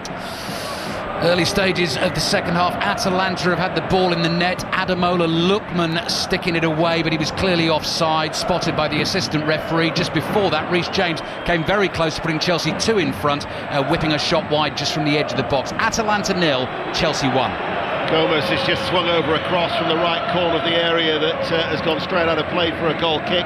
Lincoln City are back in front at home to Barnsley 2-1. Doncaster Rovers 0, Stockport County 2 is another latest score in League One. I think Arne Slot on the sideline is saying to Alexander Isak there, why didn't you shoot? I mean, he ran through and the Inter backline just parted, and I'm thinking, there's your opportunity to get your strike away. Then he tries to lay it off to Curtis Jones, overhit it. Curtis Jones then had to push it wide out to Joe Gomez, who subsequently put a poor cross into the penalty area. But that was an opportunity there for Isak just to either take the shot on or carry on driving into that penalty area. Well, it's the 9th successive season that Liverpool have faced Italian opposition. As the ball goes back to Sommer, and they have scored 14 in their last 6 visits to Italy, having only previously scored 6 in the 13 prior to that. But at the minute, it is goalless. A goal in Bergamo. Alistair Bruce ball. Yes, Atalanta have the ball in the net again, and this one is going to count. Former West Ham striker Gianluca Scamacca has scored it. Charles de Ketelaere got away down the right-hand side, floated the cross over Robert Sanchez's head to the far post, and Scamacca nodded in from close range. Atalanta 1, Chelsea 1. Barcelona 1, Eintracht Frankfurt 1, PSV 1, Atletico Madrid 3, and Marseille now lead against Union Saint-Gilloise by 3-1, as do Lincoln at Sincil Bank against Barnsley in League One. 0-0 here. Goal at Preston. Adam Cottier. And the 10 men of Preston have had their resistance broken. Preston 0, Coventry 1. Jack Rodoni, a really scruffy goal, right foot shot with a hefty deflection that took it into the goal. Preston 0, Coventry 1. Inter are attacking left-hand side. Bastoni passes the ball towards Zelensky. There were a few groans there. I think the Inter supporters wanted that cross coming in first time from the left-hand side. Remember, second place Middlesbrough are still leading 2-0 at the Valley, so Coventry's lead should remain 7 points as it currently stands at the top of the Championship. Bastoni again, got kept past Gomez. Back to Zelensky, flags up on the far side. Stephen. Well, they've just frustrated their own crowd there when they're trying to get them back up behind them and pick themselves up again into Milan and get that tempo going. Just gone from side to side and then just lazy down the left-hand side, looking right along the line. It's Bastoni, it's the left-sided centre-back, playing almost as a left winger there. Gets caught offside and turn over the possession too easily. I'm glad you took over. I had a frog in my throat. I know you did. That's why I tried to help you out there, but I was going to throw back to you very quickly, but I thought, you know what, it's not the kindest thing to do. No, it wouldn't have been. You wouldn't have got any response anyway. Here is Isak. He's lost out to Bastoni. Zelensky now runs away with it, away from Ekitike and McAllister. Enrique, far side. That's the situation I'm talking about with Isak. Got to hold the ball up there. Allow your team to get up, get good control of the ball, possession. He just doesn't have that physicality at the moment to be able to do it. Well, Isak's pressing and putting pressure on Bastoni. Liverpool then get the ball back, and then that's overhit by McAllister, and he knew it as soon as he hit it, and then he actually turns and apologises to Isak. He's powered the ball out of play, and it will be a goal kick to Inter, 0-0. Do you know what though? I'd rather he did that than went back to Van Dijk, because at least he's looking forward. I think Liverpool in recent weeks have just played simple football for the sake of keeping the ball, and then it allows the teams to get up the pitch and press them and make life difficult for them. The players now on Inter Milan will be looking, thinking, oh, if he gets that pass right though, then we're in trouble. So they know they've got to get tighter to McAllister, so it just changes the narrative about how you defend against the players. They're bouncing in unison in the middle tier and the Curva Nord away towards our left-hand side, whilst those flags, must be about 20 of them, are still, and the giant flags as well, continue to fly. That backdrop of noise here in this atmospheric stadium with 9 minutes played in the second half. They just don't want to give it to Konate. I'm watching the Liverpool players, and Gravenberch's looking, he sees Konate and he thinks, oh, I don't really want to give it him, because they know he's the weak link on the ball. And Inter Milan are setting themselves up where they're trying to outnumber almost 10 outfield players versus 9 and saying, give it to Konate. Let him have it, because he will give us the ball. There's no pressure on him whatsoever. Barcelona are now leading Eintracht Frankfurt by 2-1, so they have come from behind. That would take them on to 10 points. With a point here, Liverpool would go on to 10 points. Last season, 16 points got you into the top 8, and then 11 to 16 points got you into the playoffs. Positions 9 all the way down to 24 for those 2 additional games in February. That's what Liverpool would ideally want to avoid. Here is Szoboszlai. still to come. They've got Marseille away and Karabag at home for their final 2 games in the league phase. Whilst for Inter, Arsenal visit here on the 20th of June. Then they go away to Borussia Dortmund for their final match in the league phase. But Inter, they had actually done very, very well until losing their last match against Atletico Madrid. So you'd think that they would be one of the sides that would automatically qualify as they sit with 12 points from their opening 5 games. Thuram collects the ball just inside the Liverpool half, inside to Barella. Barella's early ball, Martinez couldn't get it in stride. Christian Kibu applauds with the hands above his head for the idea at least. Yeah, but Liverpool's organisation is better, so it has to be a forced ball from Inter Milan. So in recent weeks, that had been a simple 5-yard pass into an Inter Milan player, but such is Gravenberch's position now, that becomes a more difficult pass and it has to be fired in. That's why it was intercepted. Here is McAllister on the turn. Szoboszlai passes the ball along the ground, out to the right, 10 yards in from the touchline. Gomez gets it back from McAllister. Ekitike lays it off to the Argentine, and Ekitike now facing goal. Liverpool all in red, playing from left to right, 11 minutes into the second half here on 5 Live. Reading have levelled. Reading 1, Peterborough 1 is the latest score in League 1. McAllister midway through the Inter half. Gomez just in from the touchline. Gravenberch thought about making the forward run, didn't. Liverpool, as a result, have to go back towards Konate. And that's good management from him to understand he can't make that run, because if it does break down and he makes that run, suddenly he leaves a massive gaping hole in the middle of midfield. That's what I've been so impressed with tonight, with Liverpool's understanding of how to manage this game and when to make runs and when to hold the positions. It's been so much better. Ball goes long. Akanji on loan from Manchester City heads it away. Only as far as Szoboszlai, who seemed to be impeded by Mkhitaryan, and he's shown a yellow card, Henrik Mkhitaryan. So he is the second Inter player to be booked, 57 minutes played. Goal at Preston at Deepdale, Adam Cottier. Preston have equalised with their first attack of the second half. Ball in from the right from Valentine. Jefferson stuck out a leg and managed to force it into the top corner of the goal. 10-man Preston 1, Coventry 1. Blackburn 1, Oxford 1, Barnet 3, Bristol Rovers 0. The latest scores elsewhere in the Championship and League 2. 12 minutes into the second half on BBC Radio 5 Live.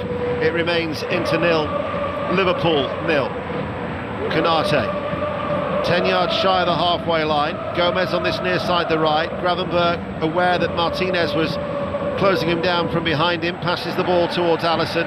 Jones now will take over, trying to usher Robertson to go forward on that left-hand side. Jones gets the ball back. Robertson has indeed now pushed on, what a touch. and Gravenberch now takes it away from Zielinski and now looks for the run of Isak. Isak makes the run, lays it out towards Robertson, sends over the first-time cross, and it fizzes its way through the 6-yard area and will roll out of play for a Liverpool throw on this near side the right. Well, he doesn't know much about it, but Bastoni has just got the most crucial of touches. He swings a right boot at it in hope that he might just get some decent contact on it. It skims off his toe, and it just goes beyond Alexis McAllister, who thinks he's got the simplest of tap-ins. What a touch that is from Bastoni. What a ball in it was from Andrew Robertson. It was an absolute perler. That was the best moment of the game for Liverpool. Just short of an hour played.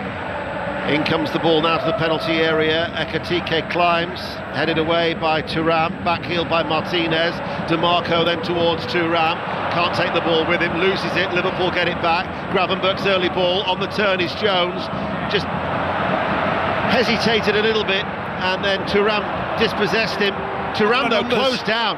What was that? 4 red shirts quickly around Thuram, but they wriggle their way clear. And Barella runs forward. DeMarco is to his left. Barella makes the run inside. Here is Martinez. Martinez with a shot. Blocked by Van Dijk. Picked up by Barella. Enrique stays out wide. Right corner of the area. Inter now attacking 0-0. Barella walks on the overlap. In comes the cross from Barella. And Gomez, well, he got the shout. And then he headed the ball behind for a corner. Yeah, but was it the right shout? Was it a clear shout? It was a simple header back to Alisson. What impressed me there, though, Deno, was when they were on the break, Liverpool had 9 players back in the penalty area. Brilliant block for him. I think it was Virgil van Dijk who got his body in the way to make sure that he got close to Martinez. Corner's been taken short, and in it comes, but it's going to go out for a goal kick. Swansea City are leading Portsmouth by a goal to 0. Portsmouth are in the relegation zone in the Championship. Swansea are only 3 points clear, so that could be an important scoreline at the Liberty Stadium. and Exeter City leading AFC Wimbledon by 1-0 in League One. An hour played here in the Champions League on BBC Radio 5 Live. Tomorrow night live in Madrid, Real Madrid against Manchester City. Saturday's 5 Live Sport will have commentary in Anfield. Liverpool, Brighton, Hove Albion from 3. Chelsea, Everton will be on Sports Extra. Burnley, Fulham will be our commentary at 5:30, and we'll bring you 5 more games on Sunday, including the Weir Tyne derby. Sunderland against Newcastle at 2 o'clock. Brentford Leeds will be at 4:30. So plenty of live football to look forward to. DeMarco comes off the legs of Gomez. Varela has tried to roll the ball towards Thuram. There was a better option just to play the ball back to the edge of the area. Groans of despair by the Inter supporters. Move breaks down for Inter. McAllister was caught late by Bisek. That'll be a free kick to Liverpool. Did you see who intercepted it? Curtis Jones. He was the one who filled in at centre-back, making sure that that pass wasn't on again. The midfielders have been more aware of what's going on defensively in this game, and that's why it's been so difficult for Inter Milan to break them down. But this game, I know we say it so often, the next goal is going to be critical. You feel like Inter Milan have just picked the crowd up again in the last few minutes, and Liverpool just might have to just be patient on the ball.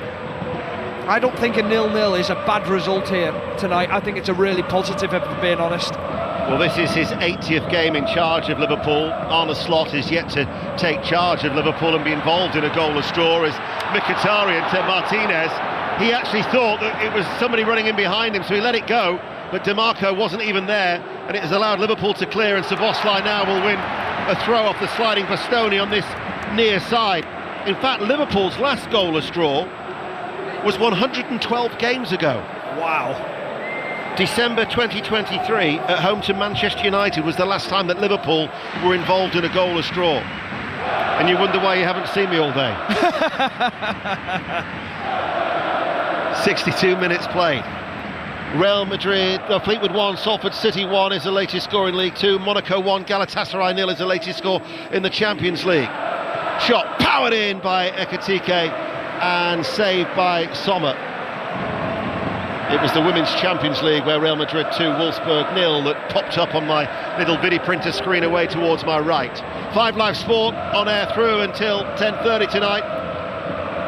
As here is Bastoni, quickly closed down by Szoboszlai. Still Liverpool working very, very hard off the ball as Sommer has to clear, all in yellow away towards our right-hand side. Gomez on the volley, lifts the ball into the path of Virgil van Dijk midway through the Liverpool half, and then Robertson turns and backs towards Alisson. Alisson said about all the distractions about Mo Salah, we've got the responsibility, we have to take the actions, and those experienced players, your Robertsons, your Van Dijks and your Alisson have certainly done that, particularly Alisson with that save just before half-time from Martinez's header. Curtis Jones, who's had a good game, towards Robertson, 30 yards out from goal. Szoboszlai might open up for Szoboszlai. Shot charged down by Bastoni, cannons away off his legs and out of play for a throw. Yeah, just a little bit of a heavy touch there from Szoboszlai, because you were thinking if he gets a nice touch, it opens up the opportunity to get the shot, but closed down very, very quickly. Arne Slot making a point of applauding with his hands above his head. Reading 1, Peterborough United 2, Barrow 0, Tranmere Rovers 3. Barrow are down to 10 men. Now Canavan has been sent off. Liverpool with this throw. Gomez is to take it. Not quite level with the penalty area on this near side, the right, as we're in the 64th minute of this contest. But Gomez is now going to launch the ball in, and it's headed away by Zelensky. And then Thuram on the edge of his own penalty area. Konate is trying to put in a challenge, not once but twice. Holds off Thuram. Zelensky nutmegs McAllister, passes the ball out wide. Inter on the attack now. Barella, Enrique ahead of him. First time cross, headed away by Szoboszlai. Akanji gets there first. To Thuram, comes on the inside, goes for a curling effort. Right footed, drops wide, goal kick, 0-0. I wasn't bothered at all in the slightest then, because when I looked at Liverpool, and there was a lovely little nutmeg there from Zielinski, and he spread the ball wide. Liverpool had a flat back four and a four in midfield. The recovery rates today have been exceptional, and Inter have found it so difficult to find a route through. That shot from Thuram there never troubled Alisson at all. Union Saint-Gilloise have got a goal back. It's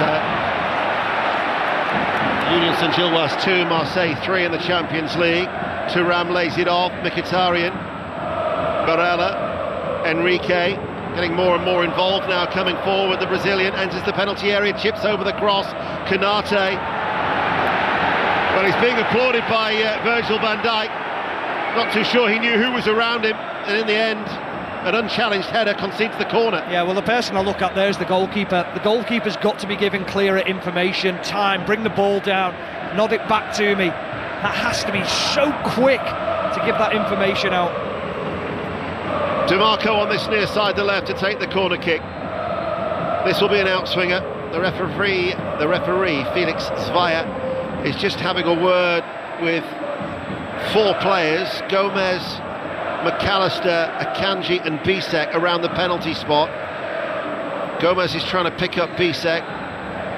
DeMarco with the outswinging corner taken now, left-footed, headed away by Isak, fired back in by Barella, off target, goal kick. We'll check in on Tottenham with John Southall. Play Tottenham 2, Slavia Prague 0, could have been 3. Double save from Stanek, the first from Tel, as Tottenham come forward again, just tipped behind from a corner. Then on the rebound, Papsar, terrific reflex stop. Tottenham 2, Slavia Prague 0. And what's the latest in Bergamo? Alistair Bruce ball. 20 minutes to play. Atalanta 1, Chelsea 1. Chelsea led 1-0 at half-time. They've been under the pump in this second half. Gianluca Scamacca equalised with a header, and Robert Sanchez has had to save from another Scamacca header. It's Atalanta 1, Chelsea 1. There's been a goal at the Valley in the Championship. James Gregg. It's Charlton 1, Middlesbrough 2 now. Great second half. The goal came from Miles Leyburn. The Addicts are very much back in it. They look revitalised after the break. Nathan Jones has made 3 changes. It's made all the difference. Charlton 1, Middlesbrough 2. Middlesbrough looking to close the gap on the leaders, Coventry, who are still drawing against the 10 men of Preston North End, 1-1. Champions League highlights are on Match of the Day at BBC One tomorrow night, 10:40, and afterwards there will be a brand new documentary about Mo Salah, who of course has been on all the headlines building up to this game. You can actually see it before that, the BBC iPlayer. It's available from 6 in the morning. But a documentary all about Mo Salah, features Klopp, Diaz and James Milner, to name just a few, as Liverpool are going to be making a double change, Stephen Warnock. Yeah, Joe Gomez is going to come off, and Conor Bradley's suspended at the weekend against Brighton, so they're making sure that Joe Gomez is fit and ready for that game. And then Alexander Isak, who struggled all night, to be honest with you, doesn't look fit at all. It's Florian Wirtz who replaces him. So it just gives them a little bit of a difference in attack. I'm just going to see how they set themselves up here. I think it will be Wirtz who'll play up alongside Ekitike in that forward position. So Bradley is on. You mentioned he'll be missing the game against Brighton through suspension. If he picks up a yellow card tonight, he'll miss the game against Marseille as well, due to the totting up process, as he now gets forward and gets high on this near side and brings it down off his chest nicely and plays the ball in. Ekitike, first time shot blocked, comes out towards Gravenberch on the rise, right-footed, goal kick, 0-0, 68 minutes played. Oh, brilliant Conor Bradley, what a pick out that was, and Ekitike gets the shot. Credit to Akanji, he gets himself in the line of the ball and the goal, gets an important block, and I thought as it came out to Gravenberch, just put your laces through it, hit it first time, decided to take a touch. It was a really poor, heavy first touch, and he just fires it over the bar. Good from Liverpool again. West Bromwich Albion, who were 3-0 down at St Mary's, are staging a fight back. Southampton 3, West Bromwich Albion 2, Barnet 4, Bristol Rovers 0. McAllister surges forward, challenges come in both sides. They say they got the ball. The referee, and then the referee changes his mind. He said the first one was a foul, which pushed it on to then commit the foul from Thuram. I think he gets that right, the referee. I didn't think he was going to give it at all. He's got to be careful here, Lautaro Martinez. He's been booked and he's gesturing about bookings, and McAllister here, that's the concern. He goes down holding his shoulder. Well, they were surrounding the referee in protest. Union Saint-Gilloise 3, Marseille 3 is now latest score in the Champions League. Liverpool, though, have got this free kick. It's 30 yards out from goal, fractionally right of centre, as they play from left to right. Yeah, you just wonder whether Szoboszlai fancies it. I think it's too far out, if I'm being completely honest. That's all of 40, 45 yards. I think he's going to be looking to stand it up to that back post area with Ekitike, Konate and Van Dijk looking to nod it down, and then it's being alive to the second ball then. Szoboszlai takes 2, 3, 4 steps back. A line of blue just outside the penalty area for Inter. Szoboszlai chips the ball in towards the penalty area and then volleyed away by Akanji as it drops 6 yards out from his own goal. Picked up by the substitute Florian Wirtz. Infield now towards Curtis Jones. Bradley's running out to this near side, the right. Szoboszlai though will swing the ball back out towards that far side. That tried to be helped on its way by Robertson. Poor clearance by Enrique. Back towards Robertson. Sends over the cross now. DeMarco misses the clearance. Bradley will keep the ball in play on this near side, the right. 20 minutes remaining. Live on 5 Live and Radio Merseyside. Szoboszlai's ball in on the half volley. Knocked up in the air by Bastoni. Bradley jumps and catches Mkhitaryan. And that'll be a free kick to Inter. And there'll be a stoppage, 0-0. Yeah, but they're being physical now, Liverpool. So often in the last few weeks they've been bullied in games, they've been too weak, they haven't been going into challenges. Well, you can't question them tonight. Inter have been physical and they've been just as physical back to them. That third goal for Union Saint-Gilloise was actually disallowed, so Marseille is still leading in Belgium by 3-2. Zelensky runs forward on this near side, the left, up towards Martinez. DeMarco to Thuram, lays it off towards Zelensky, passes the ball forward. DeMarco's continued his run, and his cross on the run is high and hanging, and caught then by Alisson, all in green, as the Italian journalist to our right bang the table, the desk in front of them in frustration. Ball is bowled out towards Robertson, short of the halfway line. Stroked inside to Gravenberch, laid off first time towards Jones. Wirtz is able to turn. Liverpool are playing from left to right. We have 18 minutes remaining here on BBC Radio 5 Live. Jones now can come forward and actually passes the ball behind the referee towards Konate on the halfway line. Bradley infield towards Ekitike. Bastoni holding him very, very tightly. Uses his strength though, Ekitike, and Liverpool keep the ball. Yeah, he's superb at doing that, just wriggling out of positions, Ekitike. Alexander Isak on the bench can learn a thing or two with his hold-up play. Jones had to get that challenge right. He's been injured in the process with Mkhitaryan because he was just told a fraction short. He slid into it to get the ball first. He did, but then he caught the Armenian international and they both stayed down. Yeah, he's going to get booked here as well, Curtis Jones. Penalty at Tottenham, John Southall. And another one for Tottenham. Tottenham leads Slavia Prague by 2-0. Xavi Simons brought down in the penalty area, and he will take the penalty to wrap it up for Tottenham in front of that huge goal to his right hand side. Steps up, takes a little jig and rolls it into the bottom corner. Keeper went the right way, couldn't keep it out, and Tottenham heading for successive home wins. Tottenham 3, Slavia Prague 0. So that's on Sports Extra. That would take Tottenham to 8th place in the live league table. Remember, the top 8 qualify automatically for the knockout stages. Jones has been shown a yellow card, but he's just stamped his foot in frustration. Well, he's saying to the referee, look what's just happened to me. He's got stub marks right down his calf. Now, Curtis Jones won the ball, and then Mkhitaryan kicked through him, and he's got stub marks down his calf. The referee's got that completely wrong. Barella was actually telling the referee then to take further action against Curtis Jones, and McAllister had to get involved. Then there was a little spat between the two players. Yeah, and there's also Arne Slot down here just saying to Curtis Jones, calm yourself down, make sure that you settle yourself, don't get too emotional in this moment, because the one thing you don't want to do is after being booked is pick up another booking straight away. Just relax. In fact, Tottenham go 7th. They've just overtaken Chelsea. And how are they faring? Alistair Bruce Ball. 12 minutes to play, still Atalanta 1, Chelsea 1. Alejandro Garnacho is on as one of the Chelsea second half substitutes. He's just hit a shot from the edge of the box straight at the goalkeeper. Chelsea have had a lot of defending to do in this second half, just offering a little bit more going forward in the last 5 minutes or so. Atalanta 1, Chelsea 1. Well, we have got 16 minutes remaining of normal time, and a goal for Liverpool here would propel them into the top 8. As Akanji cuts out a ball now towards Mkhitaryan, play back underway. As that was Lautaro Martinez, who says he got the ball against Gravenberch. Then it's hoisted high by Inter, but Robertson was on the cover, and his downward header from his left-back roll towards Alisson, who controls the ball with his feet and passes it forward to the right-back. Now for Conor Bradley, the substitute. 15 minutes remaining on BBC Radio 5 Live. There's never been a draw between these two. They've met 6 times. Liverpool have won 4 of them. In fact, 5 visits in total to San Siro for Liverpool. They've won 4 and they've lost 1. As now the ultras in the end away towards our left, in between the flying flags, are swaying from side to side as there is an inter-anthem being sung here in Milan as Szoboszlai with a high ball out towards Konate. I'm not too sure he knew where it was going to land, and he's completely missed it. Out for a throw it goes. Sounds like Owen the Saints. It was. The Italian version. Yeah, you think I'll give you that? Thank you.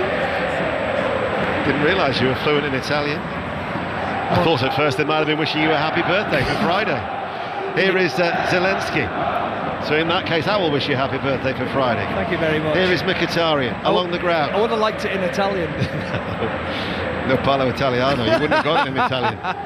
Here is Akanji to Bastoni. Mkhitaryan makes the run, and Szoboszlai has to go with him, but DiMarco can't find him. And the move will break down and Liverpool get a throw. So the telling question now, with 14 minutes remaining, do you see a goal still in this game between these two? I do, and I think Liverpool are the ones who are capable of getting it. I think they've been very well organised at the back. I don't think Inter Milan have created too many opportunities. The only way I see Inter scoring, we'll come back to it. Wirtz, forward ball, Ekitike won't get there. Sommer's starting position was perfect. The goalkeeper all in yellow. He'd sensed the danger, his anticipation, he was there immediately. Full time at Deepdale in the Championship, Adam Kotiak. Coventry have now dropped points in back-to-back games. Preston 1, Coventry 1. Preston played from the 39th minute with 10 men after having Liam Lindsay sent off. Jack Rodoni put Coventry ahead via a deflection. Jefferson equalised superbly for Preston. Preston 1, Coventry 1. And remember, Middlesbrough are still leading at the Valley by 2-1, so Coventry's lead at the top could be cut to 5 points. As Cambridge United won, Chesterfield won. Chesterfield have got an injury time equaliser at the Abbey Stadium.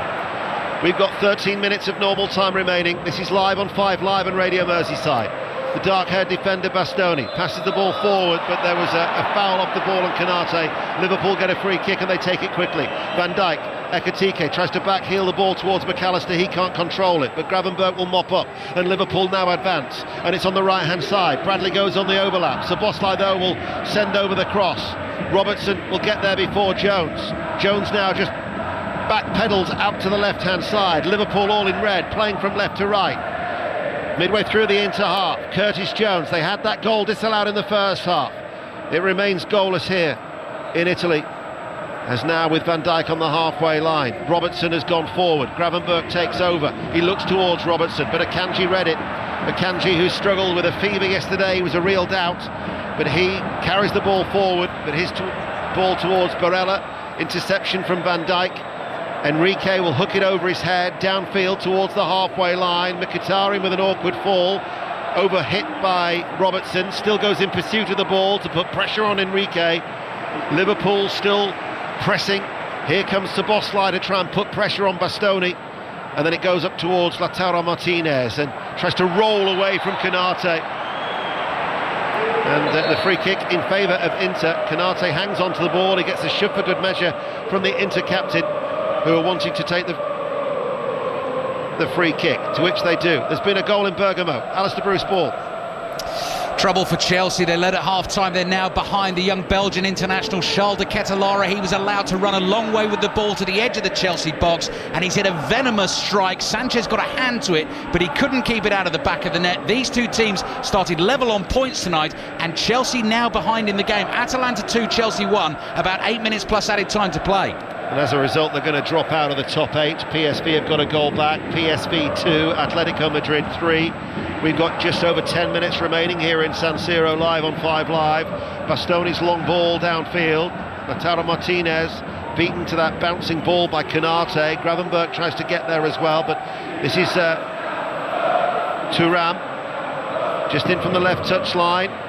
Konate has stayed out on this near side, and then Bradley, as the ball breaks towards the Northern Ireland international, passes the ball in field towards Wirtz. Now up towards Ekitike. Ekitike drifting out towards that left-hand side, pops the ball back towards the German Wirtz. Wirtz, square ball inside, short, towards Robertson. Szoboszlai, man over on this near side, the right is Bradley, right corner of the area. Bradley goes into the box. Bradley drives at DiMarco. First attempt blocked, second cross also blocked by the left wing back, but Bradley still has the ball as he runs back down this near side. Liverpool trying to find a way through. Ekitike takes over. Bradley is forward. Opens up for Bradley! Saved by Sommer at his near post. Bastoni will clear. I thought that might have been as they give the ball away, Mkhitaryan towards Wirtz, bringing Stephen Warnock in a moment. McAllister now. This is Bradley. Certainly made a difference since he's come on. Here now is Robertson, under 10 minutes remaining. Robertson back towards Gravenberch. Some agitated Italian journalists around us, I can tell you. Wirtz, McAllister, back towards Wirtz, cuts it back first time into the penalty area, only as far as Akanji. But Szoboszlai. Wow. Brilliant, wasn't it? The desire levels to win the ball back, Stephen. But it wasn't just him.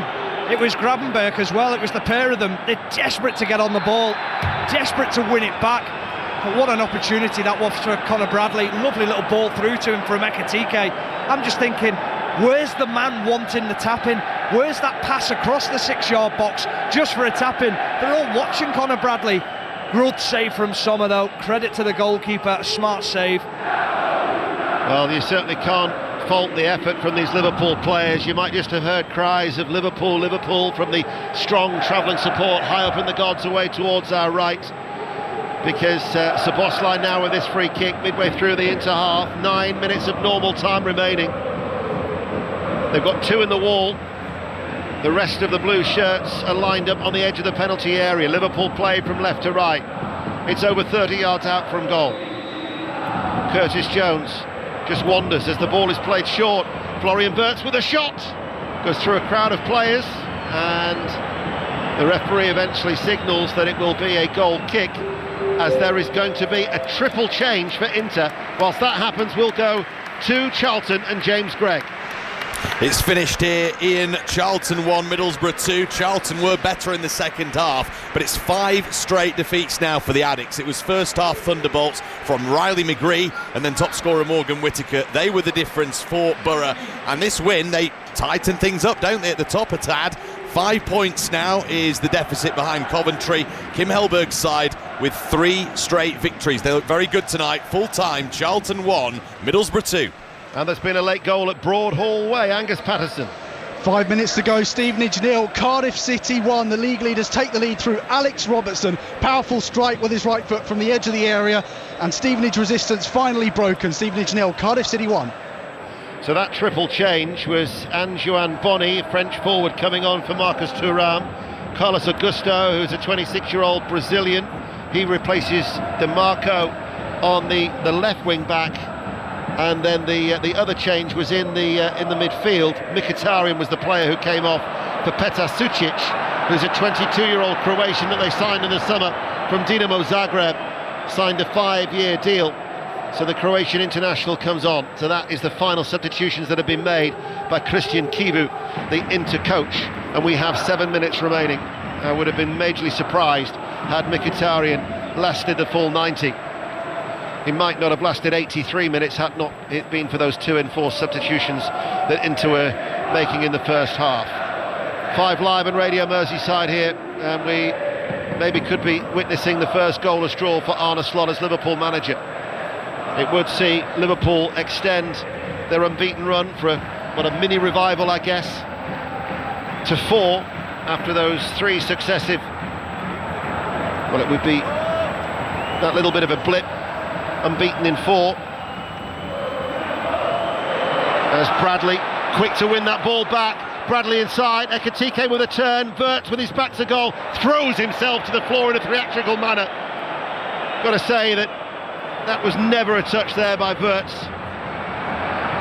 And Inter able to clear. Canate gives a little push from behind on Martinez. And the referee gives a throw to Liverpool. How's he got away with that? And what is Wirtz doing? I mean, that is shocking from Florian Wirtz. He just throws himself to the ground.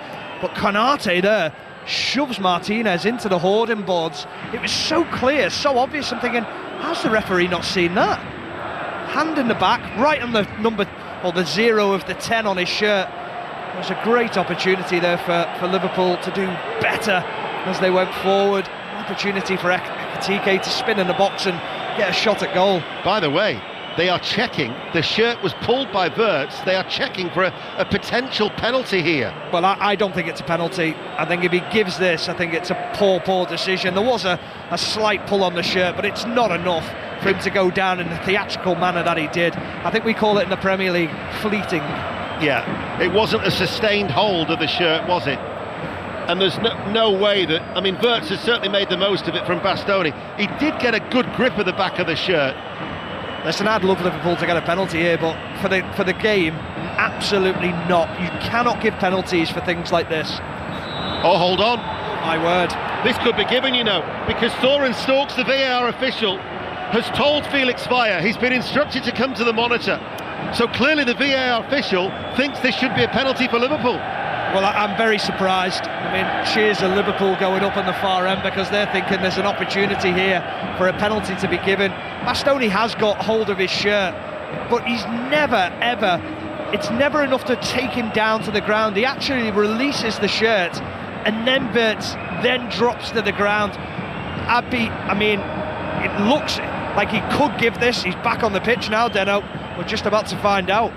So now Felix Vaya comes forward. He has a word, first of all, with Lautaro Martinez. He also has a word with Virgil van Dijk. So the German official is giving his thoughts, first of all, to the two captains. Virgil van Dijk applauds. The penalty has been awarded. Bastoni will get shown a yellow card. And Liverpool, with some 4 minutes remaining, have been awarded a spot kick. Well, I'm shocked. I have to say it, I am shocked. I'm not so sure that warrants a penalty at all. I think Liverpool have got away with one there. I feel for Bastoni because, yes, there's a slight tug on the shirt, but it's not enough to warrant the theatrical response from Florian Wirtz to go down in the manner that he does. Szoboszlai has the ball in his hands. Of course, Mo Salah would normally be taking a Liverpool penalty as Jan Sommer tries to put off Szoboszlai. We have 3 minutes of normal time remaining. Late drama in San Siro.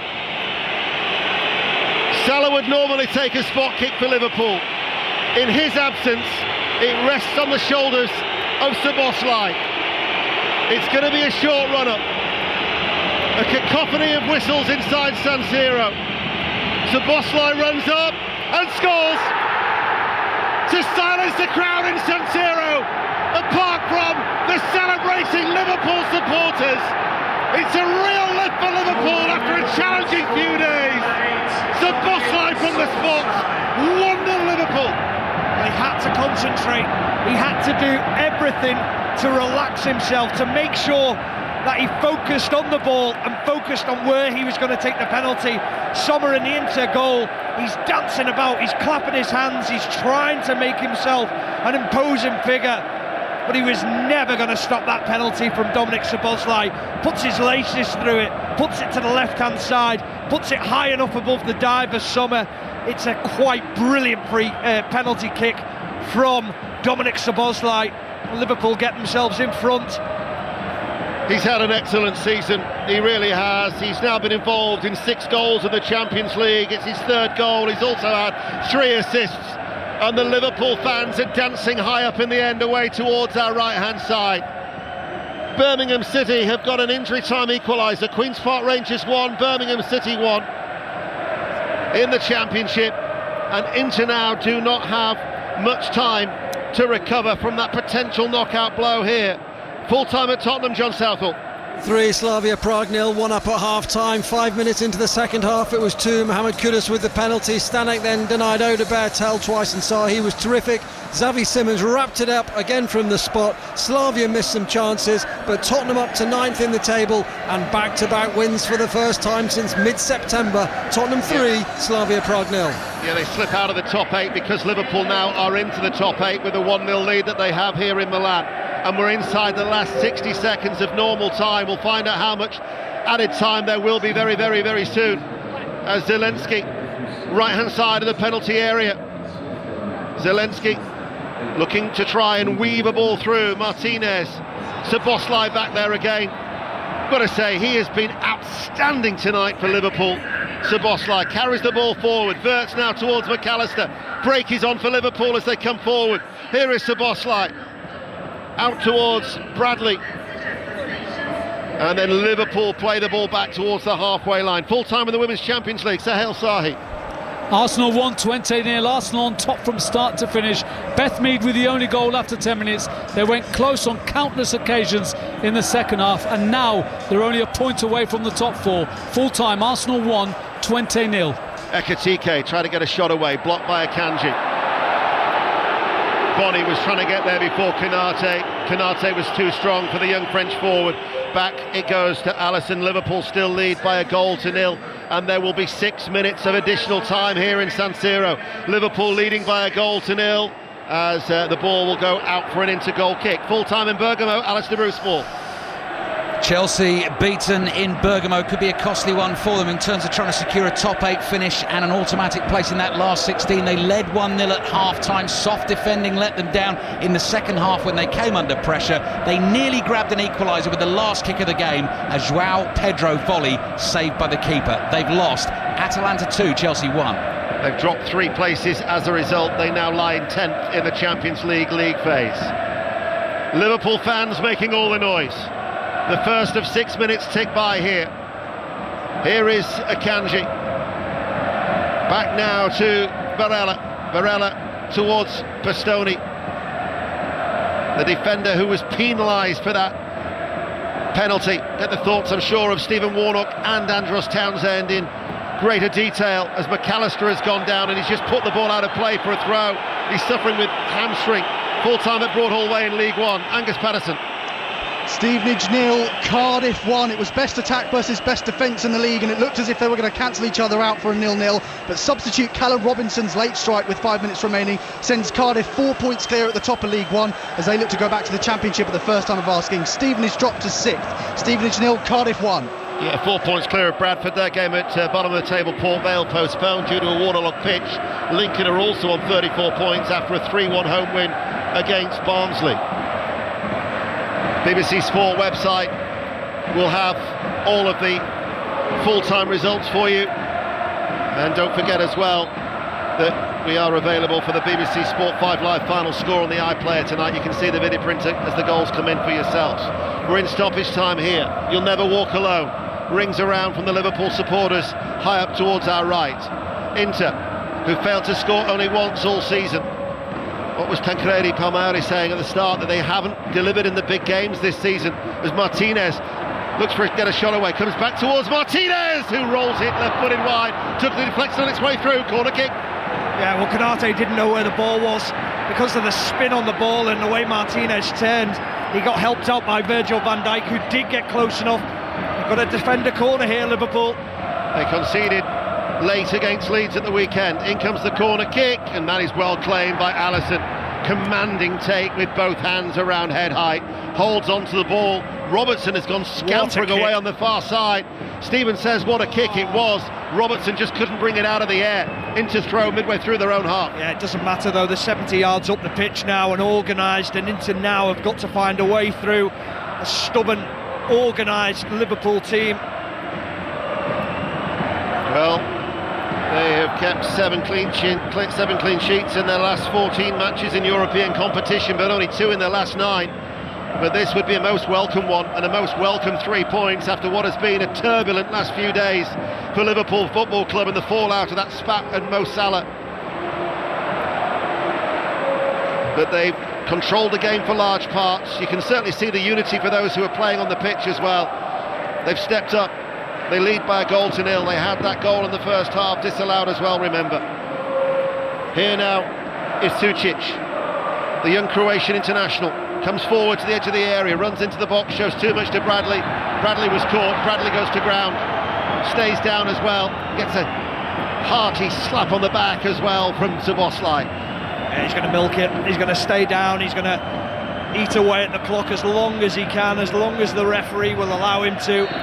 Alisson will take his time. The referee now has whistled, signalled, get on with it, get up. Conor Bradley does that, gets back to his feet, gets his position again. And they'll just look to hit Ekitike on this near touchline and hope that the The Milan players put it out for another throw-in. Just needs a little bit more time up from the clock. I would imagine this could go down as one of the most satisfying wins for Arne Slot, given everything that's happened in recent days. This is, remember, an Inter side who haven't lost at home in the Champions League since September 2022.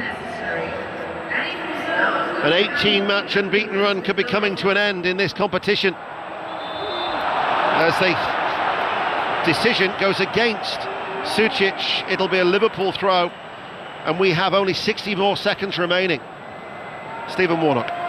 Just stay composed, stay organised, just make sure that you keep men behind the ball.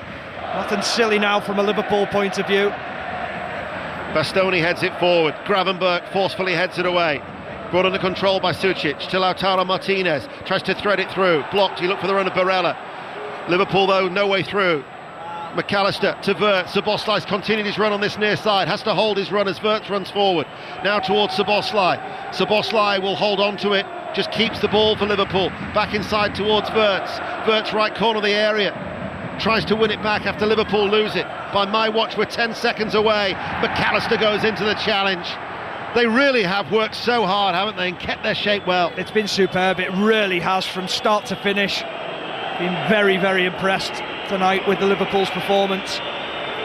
If we're unable to bring you the reaction live from San Siro tonight, it will be on the 5 Live Football Daily Pod. You'll be able to download that in the morning from your usual outlets. We are on air till 10:30. Curtis Jones just pulled back on the halfway line.